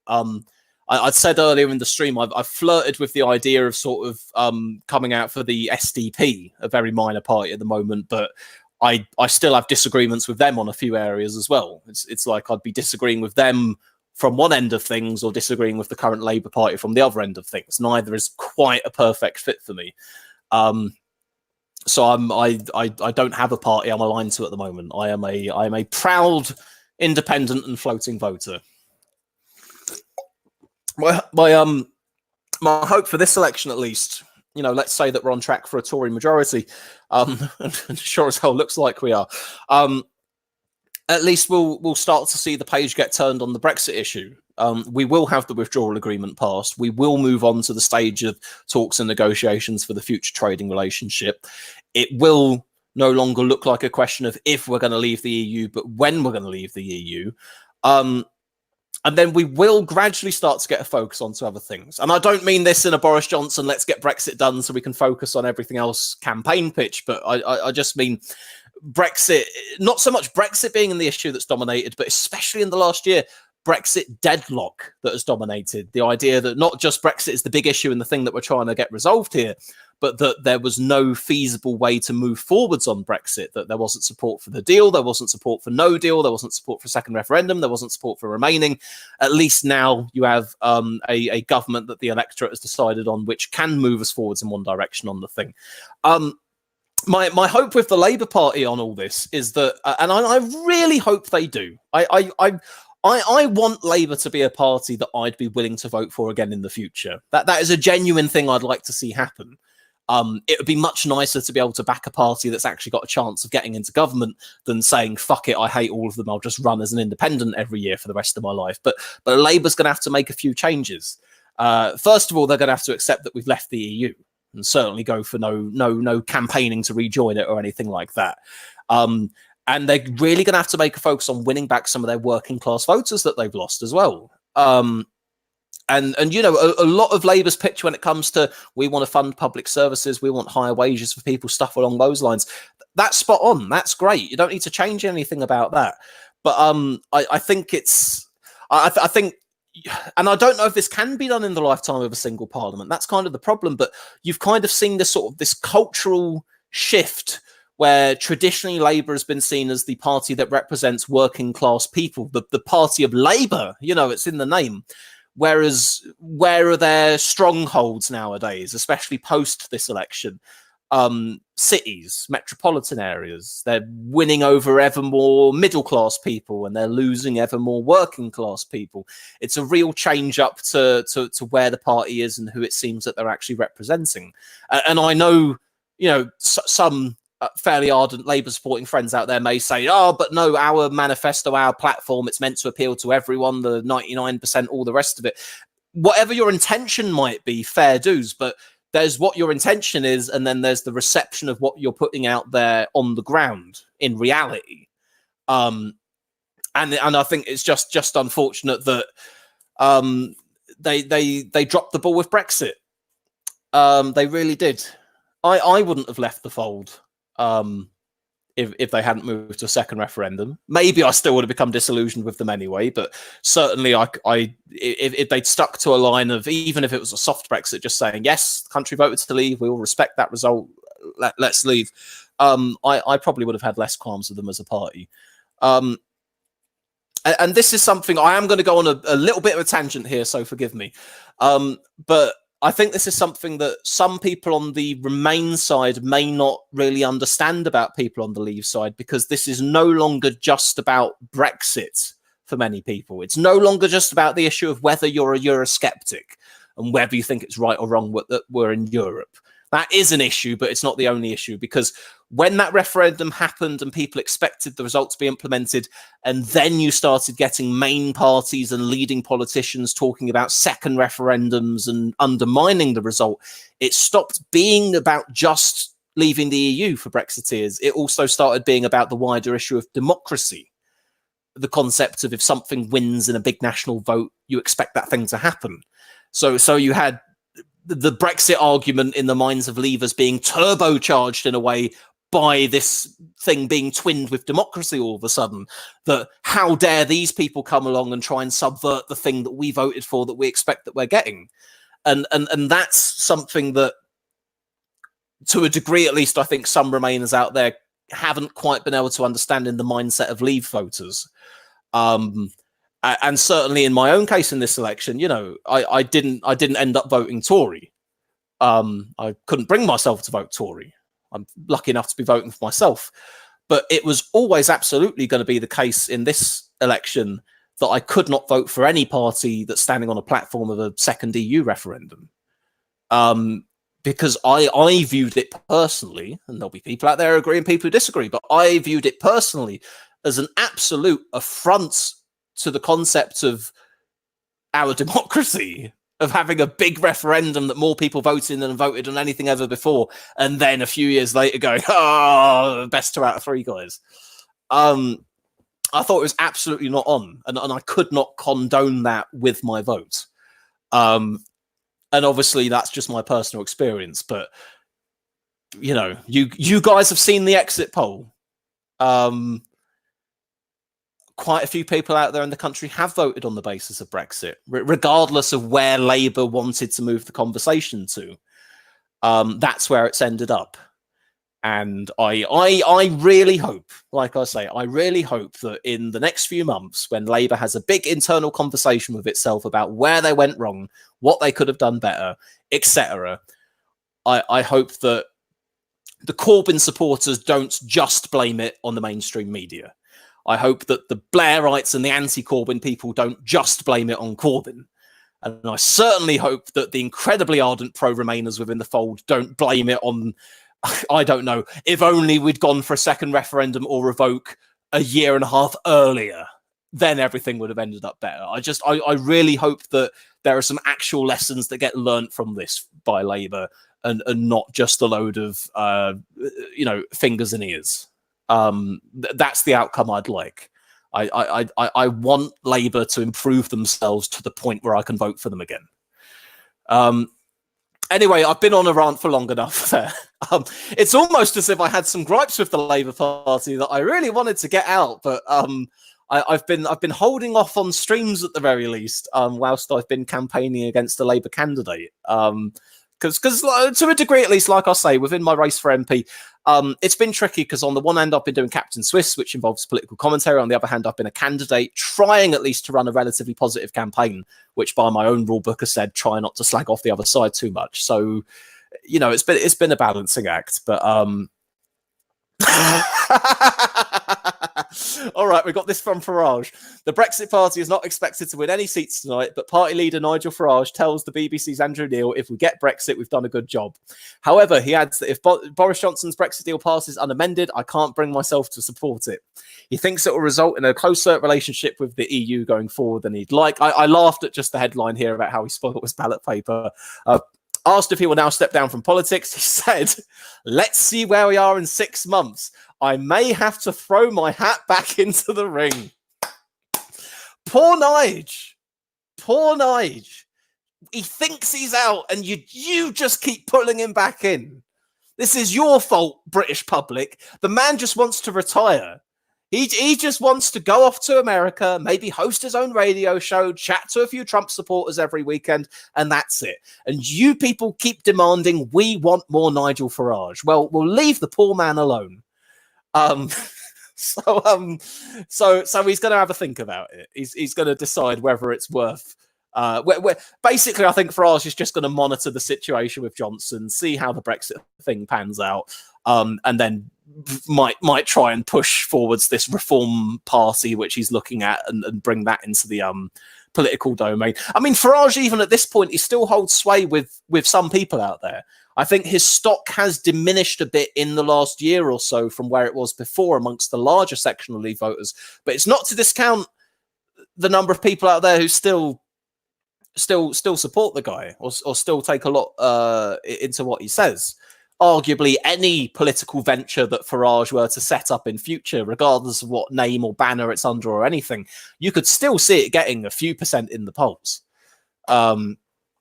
So that's something worth to consider. But yeah, there we are. Farage is saying, I'm not necessarily done yet. We'll see how things pan out. Lee Hallam, on one of the seats we've got coming in, it might be a recount in Blythe Valley. That was one of those that we were looking at being one of the early results to come in, along with a couple of the Sunderland seats. So maybe we've got to hold off a little bit longer on that one. Lars, I'm terribly sorry. Lars Dahlgren, if I've said that correctly. For what party did you run? I did not run for any party. I ran as an independent candidate, which literally just means not being affiliated to any party. But if I'd described my own personal politics in a nutshell, something of a social democrat, to the right of Labour, to the left of the SDP, along those kind of lines. But of course, I'm sure people will find policy points and stances where they go, well, this doesn't match up with that or that. So it's a mix and match. I've got my own opinions on quite a few things that don't always fall very clearly into certain party lines, but I'd say that's roughly where I am. But under the independent banner.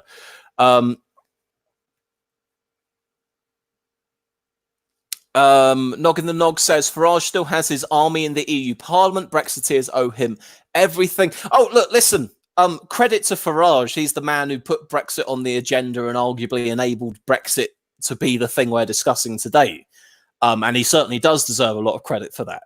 But I think there's the argument about what point do you receive your last round of applause and then exit the stage with some grace.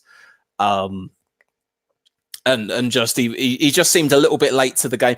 He seemed a little bit late to the game in accepting the reality that, yes, you are going to have to stand down some of those Brexit Party candidates in order for the Tories to get a majority from a Brexit view. But yeah, he still did his bit. I just find it amusing personally that he's always saying, I just want to retire. And then he keeps dusting off reasons for him not to have to retire. What else do we have here? Headwork says that Swiss is half lame. Kind of orange. You're in dicey waters calling me a Liberal Democrat.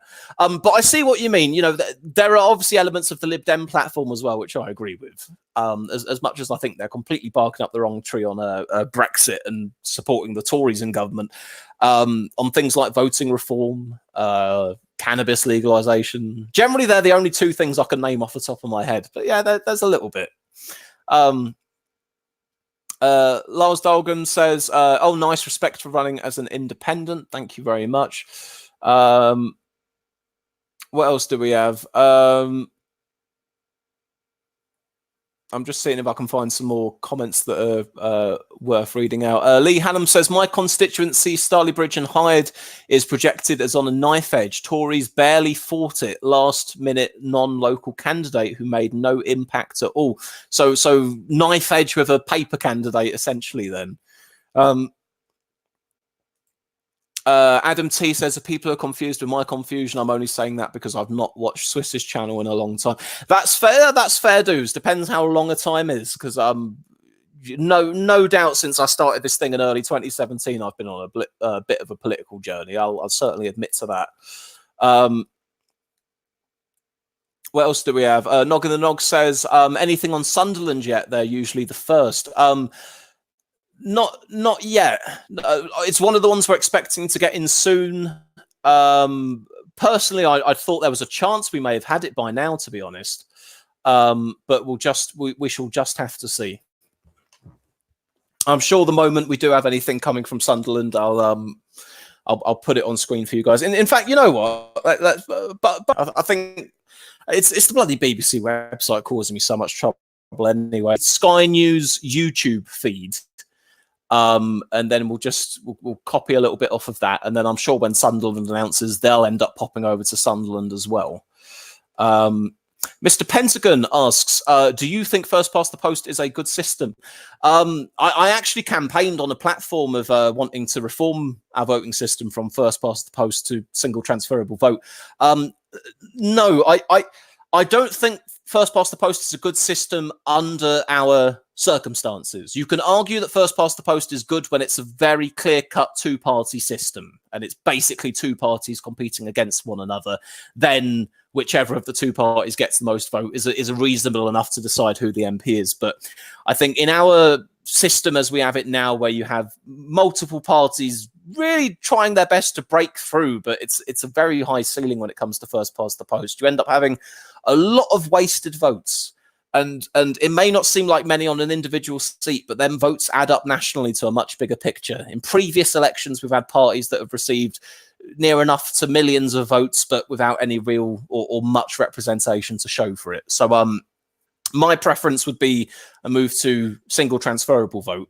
At the very least, then you can like, say in my seat in this contest in Stoke North, for example, people get one vote and they've got to decide who they're going to vote for. Most of them will have gone for either the Labour or the Tory candidate because they're the ones who are most likely to win. If it was STV, people who are interested by my pitch may have been able to go, all right, then actually I'm going to put Captain Swiss as my number one choice, and then my second choice as Labour, or my second choice as the Tories, or whoever else. And then if Captain Swiss doesn't win and gets eliminated, it will be my second preference who wins instead. Rather than having to vote straight off the bat for someone who isn't your first preference, and that being your only vote. It's not to say Captain Swiss is then able to win Stoke North on the basis of the different voting system, but at least people have had that extra little bit of choice. And certainly if it were the case, if you're a little bit more competitive in a certain area, then maybe that does make the difference. Maybe being able to put a smaller party as your first choice just about saves them from elimination in the first round, and then they pick up some more votes, and then it ends up being a bit more competitive. I think anything. This has been my overriding view for a long time.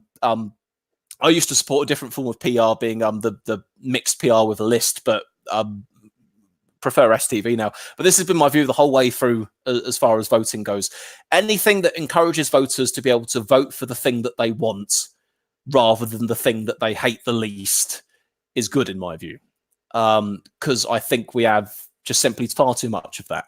If you look in this election, for example, on just leaders' personal ratings. And actually in America, it's even more stark with Trump versus Clinton. But you have Boris, who's on like minus single-digit ratings, sometimes double digits. You have Corbyn, who's the least popular leader of the party in God knows how many years. And yet you still got the two of them accumulating very, very large votes, because in many cases people go, well, I don't really like Corbyn. I don't really like Boris, but I need to vote Boris to stop Corbyn, or I need to vote Corbyn to stop Boris, or or what have you. Someone's just said, good old Tim Farron, the channel's original meme. Yes.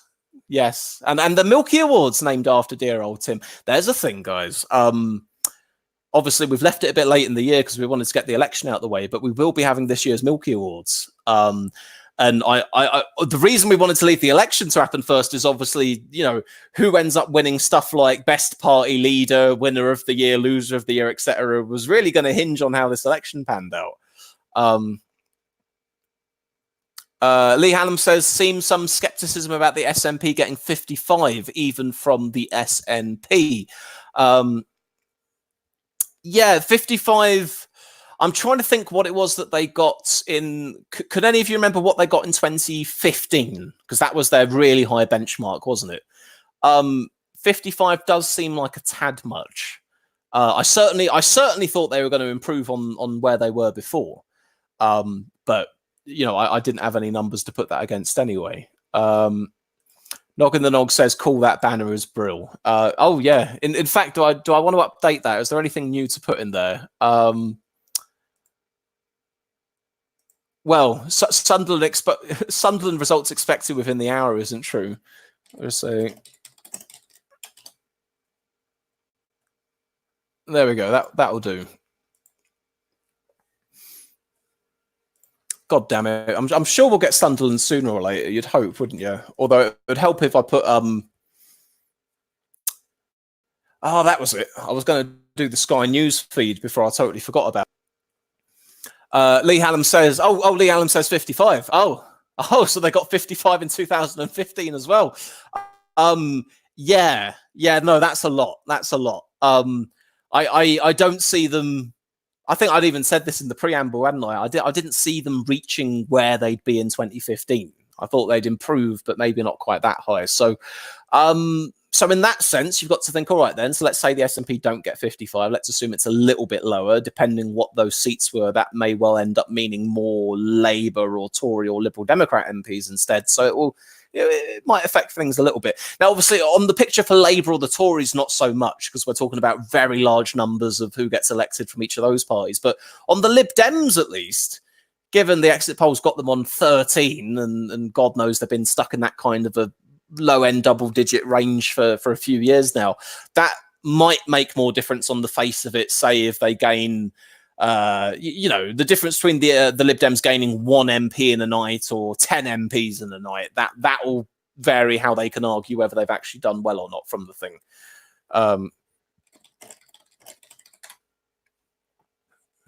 I've done a great job at spelling Sky News there. Ghost Gaming tells me that Swinson has a 50-50 chance of losing her seat. I mean, wouldn't that be a moment? Wouldn't that be a moment and a half, though? The woman who at the beginning of the campaign told us that she could be the Prime Minister ends up losing her seat in the contest.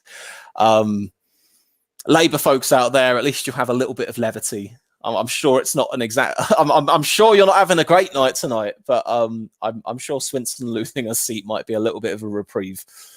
All right, what's Sky News got to say here? Namely, just if we're any closer to the Sunderland result is what I'm looking for.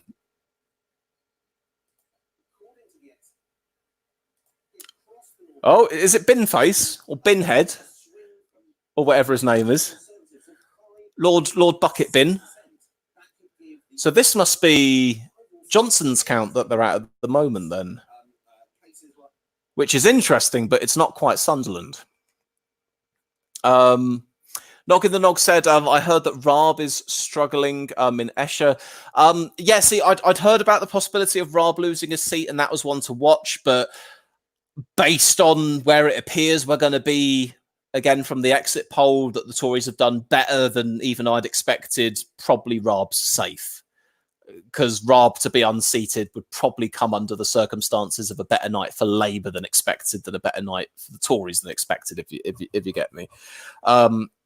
So I reckon, I mean, you know, there could be some local variations that we can't factor in here, but I imagine if we're going to go down the route of applying a projected national swing to individual seats, we'll say that Raab can have it. Although that said, that they've got their own little constituency checker now, haven't they, guys? So you could always stick Raab's seat in and find out what their percentages that they're reckoning are. Count Binface, I think. Brummy Bros says BBC says Raab is 99% to keep. Well, there we are then. I think Raab being in trouble in his seat was probably something that was a more accurate thing to say off of the information we had 2 hours ago than what we've got now. But what about Sunderland? Yes. Yes, stand by. That sounds good.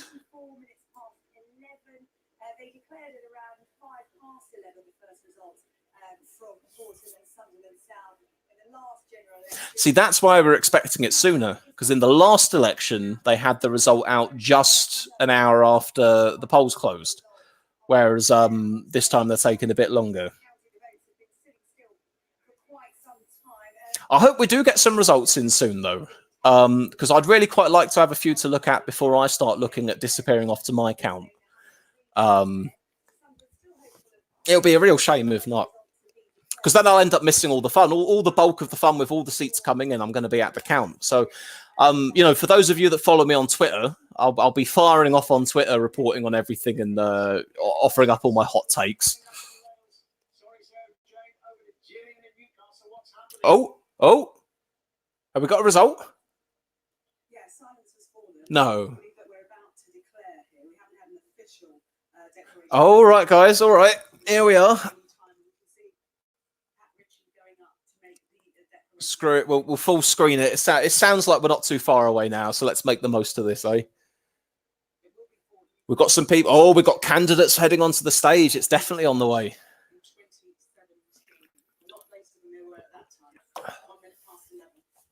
Right, here we are, folks.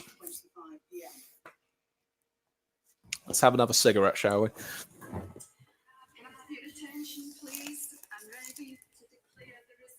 Oh, here we go. First result of the night.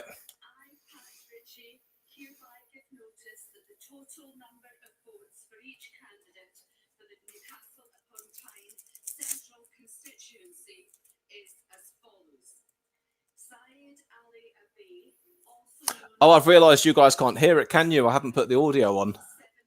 Ah, right, my mistake there. No, right, I'll just have to read it out as it comes. Right. 2,700 for the Lib Dem. 2,500 for the Brexit candidate. Not far off the Lib Dem. 21,000. 21,000 and something there. So the Labour candidates held it, obviously. 9,200 odd votes for the Tory candidate.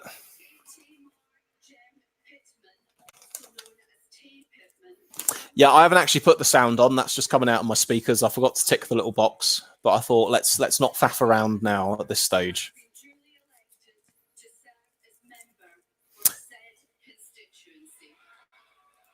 In fact, I'll put that on mute for just a moment. All right, then. So the number crunchers will be able to give us the percentage share and the swing in just a moment. Then that will appear up on the screen, and then we can get for a feel where things have headed in Newcastle upon Tyne Central. A constituency I've spent some time in, actually. I've got quite a few, quite a bit of family who lives in the northeast, so I go up there from time to time. Come on, give us the swing, give us the share.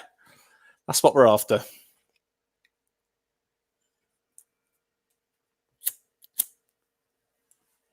In fact, at this point, you know what? I will just bring it back on, but try and do it with some audio this time.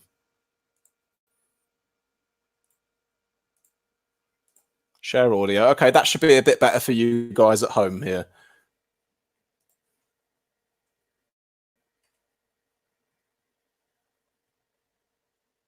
Once we've got the audio up, give it just a sec.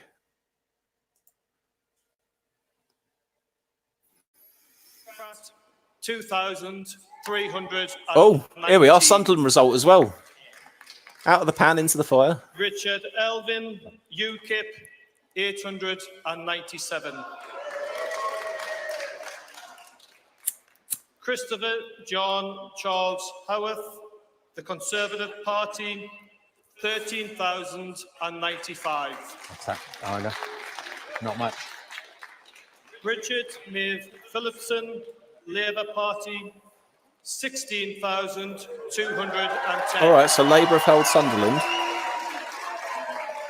But close, fairly close by the looks of it. 13k to 16k. Kevin Lawrence Yule, Brexit Party, 6,165.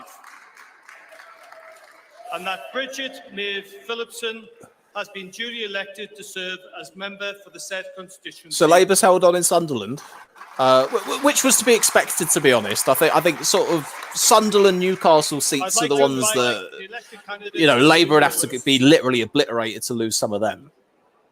But still diminished, to say the least. Well, there you have it, the result in for Horton and Sunderland South. It is a Labour win for Bridget. So we've had two results in so far: Newcastle, a Newcastle seat and a Sunderland seat. Both of them Labour defences, which don't come as too much of a surprise. But okay, I think we've got in the bottom corner of the Sky feed here. We've got I think what the swing is in the seats that we've had thus far. And keep in mind, this is only applied to Sunderland and Newcastle so far, but across Sunderland and Newcastle, Labour 13 points down, Brexit Party 11 points up. I know I often stress there's movement under the headline, swing numbers and all the rest of it, but you don't quite need to, you know, you don't need to be an expert in polling to go, all right, then there's probably some correlation there, isn't there? So, Brummy Bros has a nice spin on it, though. Labour supporter says, we're winning 2-0. I mean, you are. That I can't dispute that. I can't dispute that. At this point in time in the election, Labour have won 2 MPs and the others have won none. I'm afraid things are going to change, though. I mean, take a look at that. Take a look at that change in share there. That's pretty remarkable, that is. Even though they held on to it, these are areas that used to be much stronger Labour. They really did.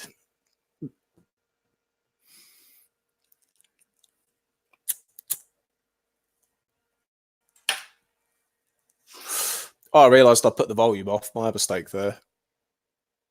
Many Conservative supporters were saying to the Brexit Party, now you remember that the Brexit Party leader, Nigel Farage, said that they would not stand against Conservatives, but they did stand in the main, some candidates pulled out, they did stand in the main against Labour candidates. The argument by Boris Johnson was that you will still split the Brexit vote. These could become, could you imagine happening Sunderland South? No, I'll address this quote from Adam T. Adam T has said, where is it? The Conservatives didn't go up by much, though. They didn't, no, but I don't think it was to be expected that in places like Sunderland or Newcastle, I don't think it was to be expected that they would, to be honest with you. Because you were never really going to get that many lifelong Labour voters flipping Tory in that kind of a seat. It's almost like the Brexit Party has acted as a way to siphon off Labour votes to give the Tories a better chance versus them, even if the Tories themselves don't gain that much of a vote share, if you get me. And obviously we're just looking at one region right now. This is just Newcastle, Sunderland, historically very strong Labour areas in the first place. Someone in the side chat has just said 2-1. What the fuck, Blythe? Does that mean we've got a Blythe result in as well now? If I stick back on Sky News, will they jump us on over there? Oh, here we are, Blythe Valley. Conservative gain from Labour, pretty slim, mind you, 17.5k to 16.5k. But we've had our first seat. We've had our first seat flip of the night, folks. Our first seat flip of the night, Blythe Valley. And look at that. I'll just pause that for a moment there. Look at that swing there. 15 points. Labour down 15 points. Brexit Party up 8. Tories up 5. So again, you're not even having to see the Tories up a ridiculous amount here. It's just more about Labour losses relative to everyone else.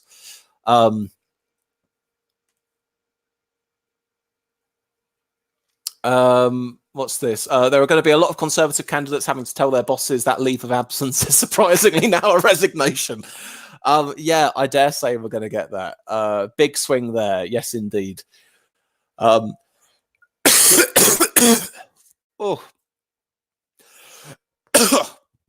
Excuse me, folks.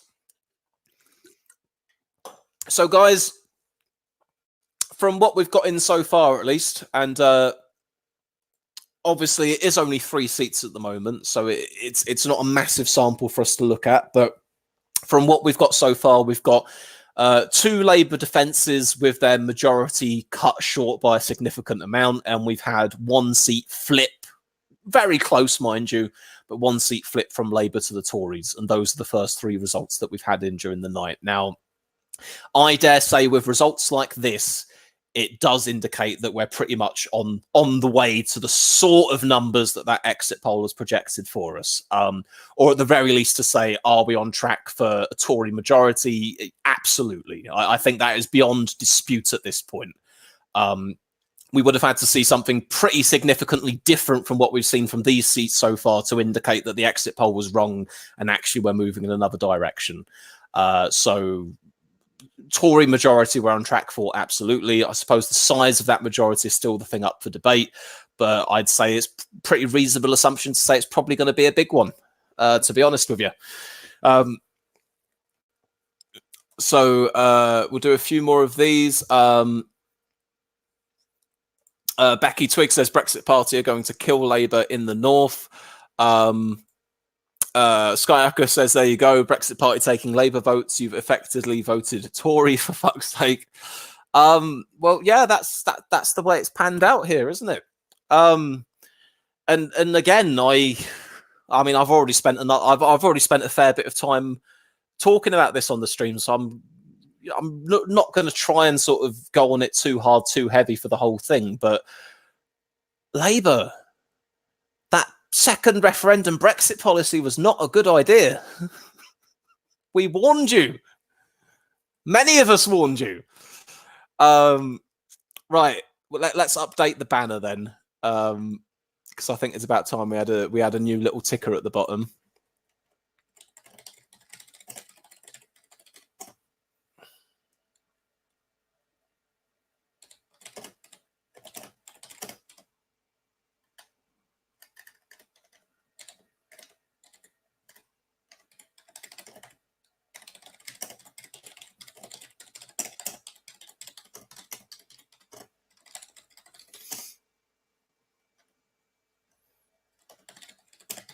I know this isn't actually any fun while I'm just typing and not saying anything, is it?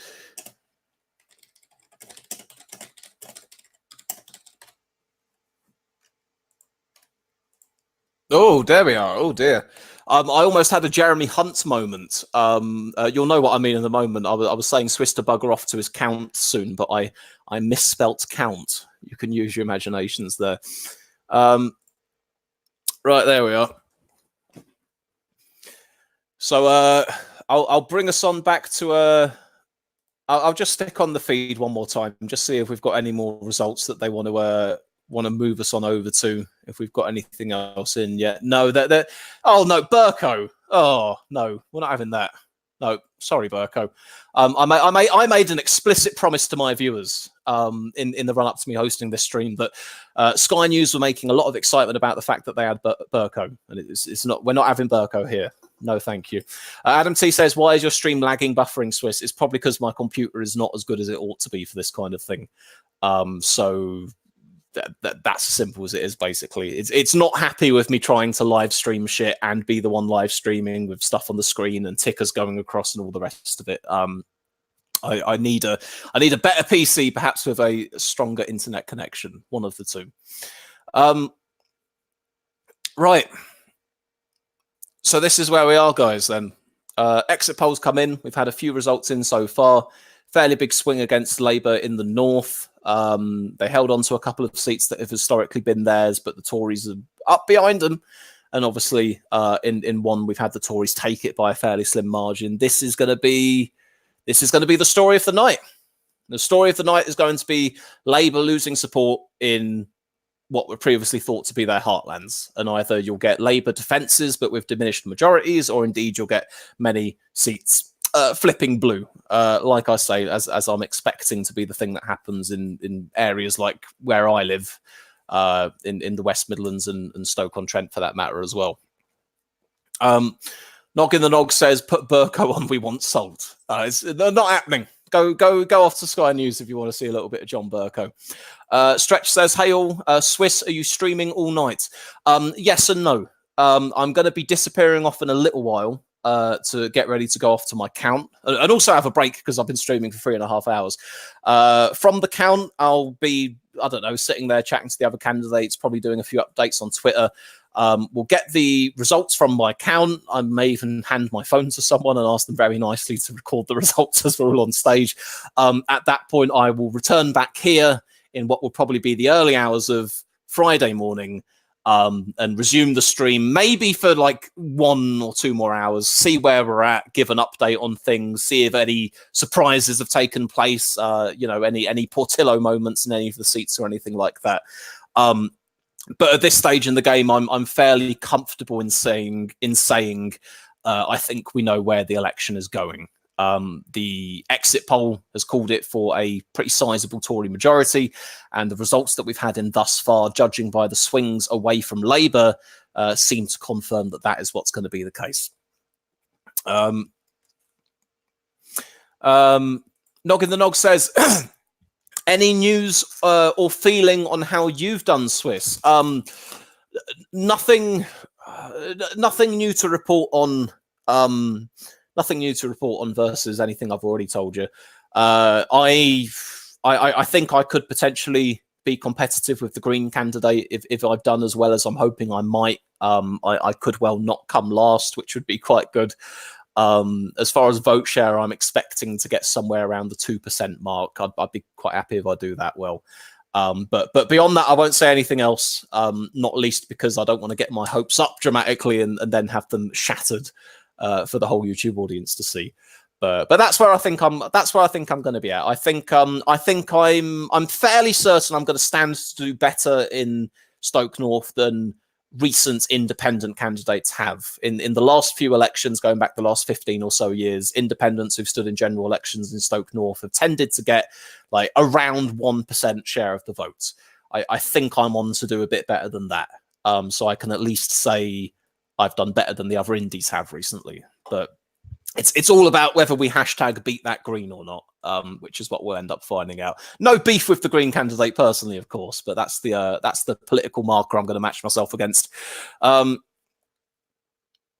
else do we have here? Boris is going to be a major cunt now. He's got like that as mayor. Watch him over the next 4 years. It's going to be brutal. Adam T says, Swiss, what are your thoughts on chlorinated chicken and hormone-injected beef? Trade offer by Liam Fox and Donald Trump. Personally, I am terrified by it. There's a legitimate case to be made about if there's a US trade deal, some products entering our market which are obviously of lower quality standards than what we're used to in this country. That's obviously a thing that's a very real possibility. But I'm not quite losing my shit over the prospect of chlorinated chicken or anything else. Not least because as a consumer, you can go into a shop and look at the packaging and try and find out where what you're buying has been sourced from. That's something fairly straightforward that everyone's able to do. And I think one way or another, you'll have a way of knowing whether something's come from the States or not. So I don't know, Adam T. I'd say that there are definitely potential downsides to consumers on the basis of what could enter the market under a US-UK trade deal, but until we see what's going to come out of it, it's hard to get a real measurement of going, oh my god, my health, my chicken. I'm not super concerned about it at the moment. We'll have to see what comes of it, really. Brummy Bro says that Swindon North is expected soon. Oh well. Go on then, guys. I suppose we can stick around for Swindon North at the very least. I'd said to myself in my head I was going to try and look to go just after 12 or something. like I say, and it's a shame, really. It is a shame because otherwise I would literally be sticking around for the entire evening because that's what I love doing when it comes to these election streams. But I want to give myself that time to sort of comfortably have a break, go off to the count, do what needs to be done, and then come back. But like I say, it's not really as if the election result is on a knife edge here. It's not as if it's a will they, won't they hung parliament situation. It's a big Tory majority or medium Tory majority situation, which is a little bit different, isn't it? Right, so I am just going to keep an eye out for any further results that ends up coming. Lars says you're getting a deal with Norway too, so if the beef is whack, then we can help you with some salmon. Well, that the joys of enterprising free trade across the world. If you don't like the American chicken, you can buy some of the Norwegian salmon. Or Noggin just says better than horse meat. Right. Are we when someone had said Swindon North is on the way, is that something we're expecting to get fairly soon? I'll just bring up my my BBC feed here. Are they actually devoting a little segment of the BBC rolling news ticker to fucking Count Binface? God, why did I run as a serious independent? All I needed to do is fucking I should have just ran as Captain Swiss. I should have just ran as Captain Swiss and put a nice pirate hat on, and I probably would have got just the same amount of votes as I would have done otherwise. We'll share this with you real quick then, because you know we might as well just do skateboarding dogs at this point. Here we are. Count Binface arrives at the count. The candidate is challenging Boris Johnson in Uxbridge and Ruislip. A unique candidate trying to unseat Boris Johnson has arrived for the results. His name is Count Binface, but you may remember his previous incarnation, Lord Buckethead. So we've got it confirmed, haven't we? A little take here on Blythe Valley, the Labour seat that flipped Tory. It was fascinating to see that the winning candidate in Blythe Valley, he could hardly believe it. This is a symbolic moment of this night. It is early doors and a lot could change. They've all got to say that, but realistically it won't at this point. But the Conservatives taking this seat is remarkable. It is also interesting the winning candidate personally mentioned Boris Johnson. He went time and time again to the northeast. He may have been...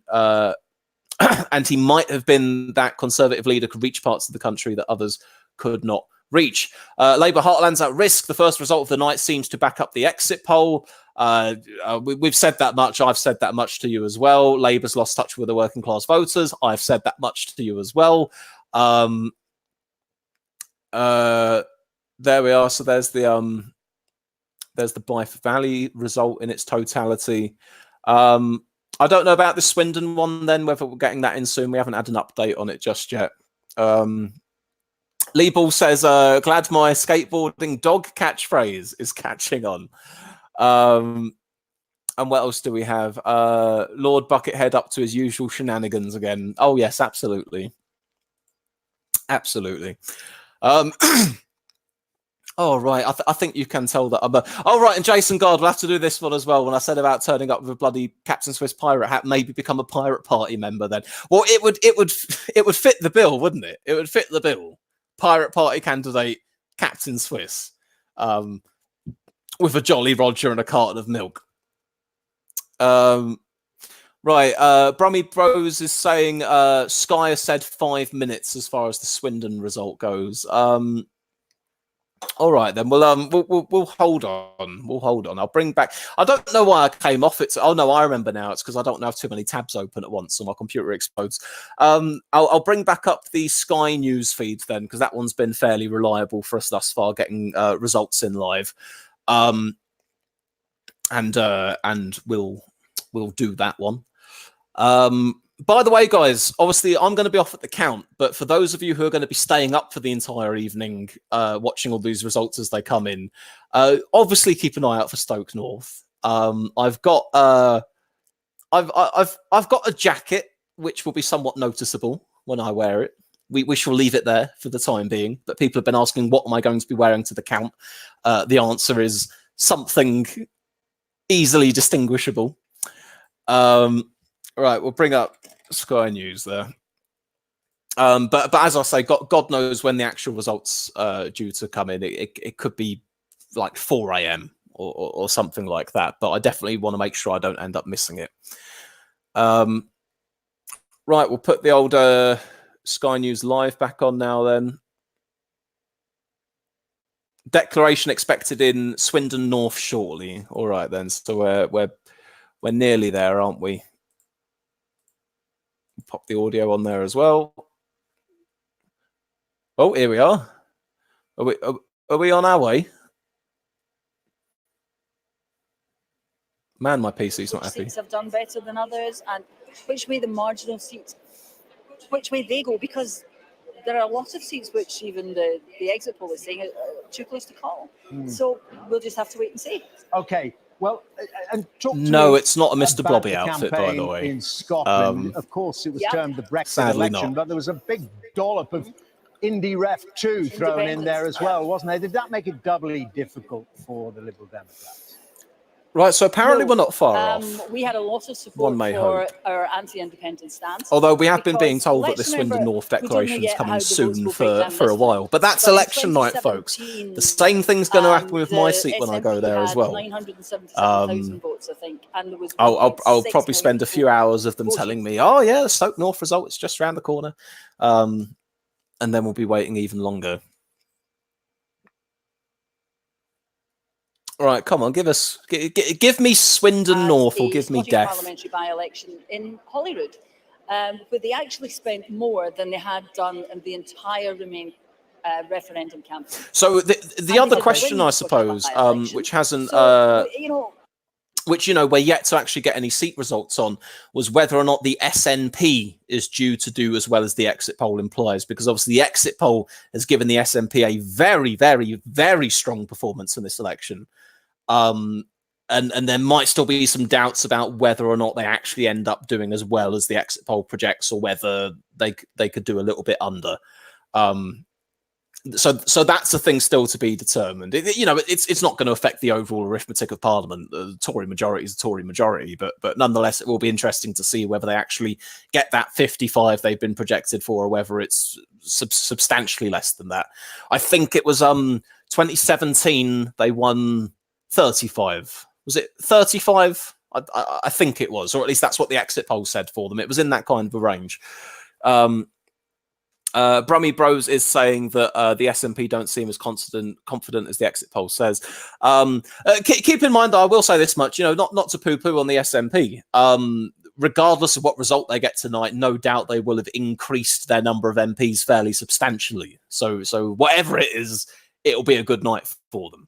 I suppose if the exit poll puts them as getting that high on 55 MPs, it's probably in their interest to try and do a bit of management expectation. Because if they're sitting there in the studios going, yeah, that's right, 55 independents, come on SNP.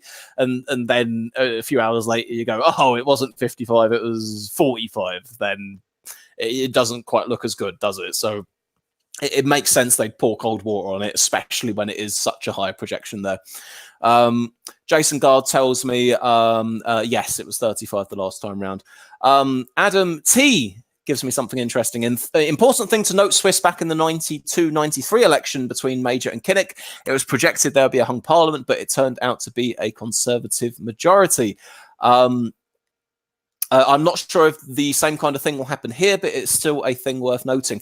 You are absolutely correct, of course. That is what took place at that election. And it came as a pretty big shock at the time to people, and probably ingrained in the public mindset a bit of a sense of, oh, these polls, they can't be trusted. That's lasted all the way through to some of the more recent escapades with polls being a little bit off the mark. But I guess the thing to remember about what you're naming is, first of all, it was a projected hung parliament with a Tory majority we ended up with, which arguably even the cause for them getting that wrong is a methodology in underestimating Tories or overestimating Labour, whichever one you like.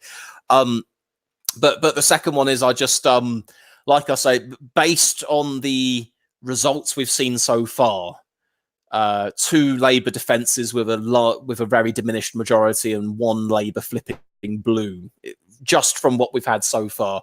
I'm not expecting anything surprising in that kind of a sense. And obviously, I know perhaps there are some Labour supporters out there who are maybe still clinging to that as you know, like a shred of hope that maybe it'll all be wrong and we'll end up doing much better than expected. Just as a bit of basic management expectation, guys, don't do it to yourselves. Just accept the reality of the situation, because this is where we are. Sky Echo 7 says most of those given predictions haven't got a clue about Scotland. I'll add myself to that as well. As I always try to stress to people, I'm a typical Englishman, basically. Everywhere outside of England and the UK, I'm much less knowledgeable on than I am anywhere else. I'd say my worst is definitely Northern Ireland, and then behind that, possibly Scotland, and behind that, Wales. In terms of how confident I feel with the predictions that I offer.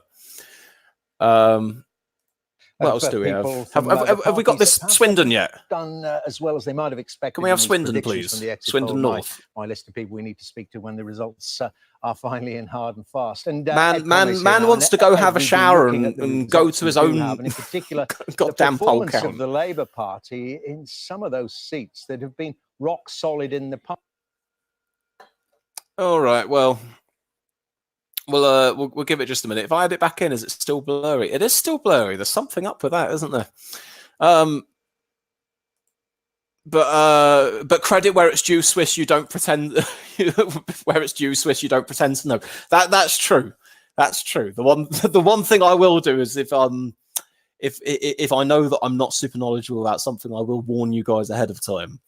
Because it's much better to do things that way than trying to save face when you get things horribly wrong. Jason Guard says, I do find Northern Ireland so interesting because they're so different to the rest of the UK. Absolutely, yeah.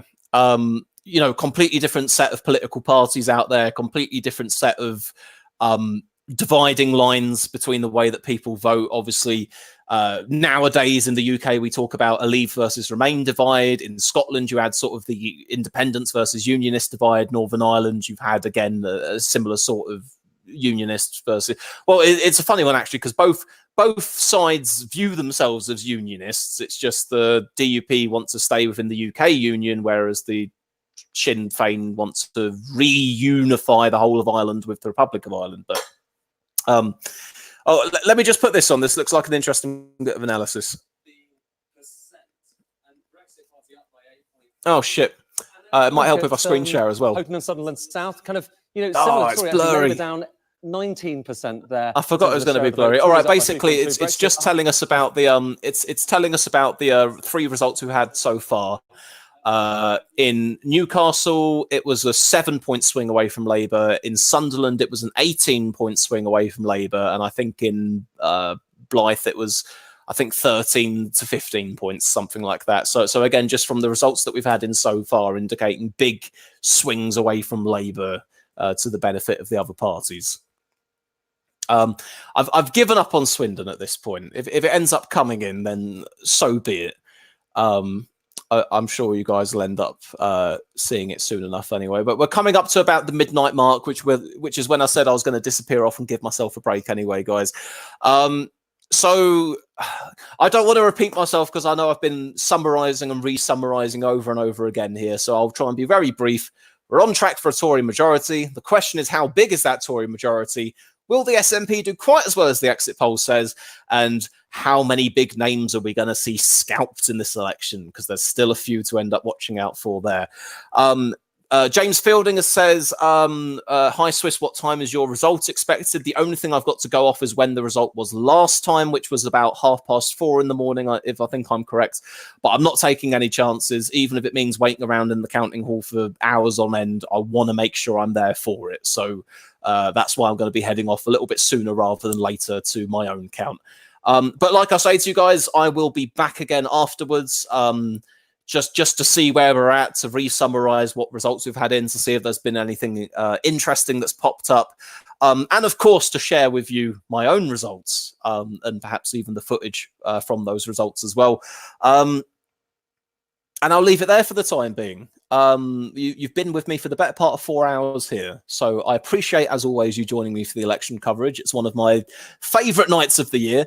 And God knows I've been a bit busier than usual because I'm wearing both the captain's hat and the candidate's captain's hat and the candidate's hat at the same time. Clearly, I need a break.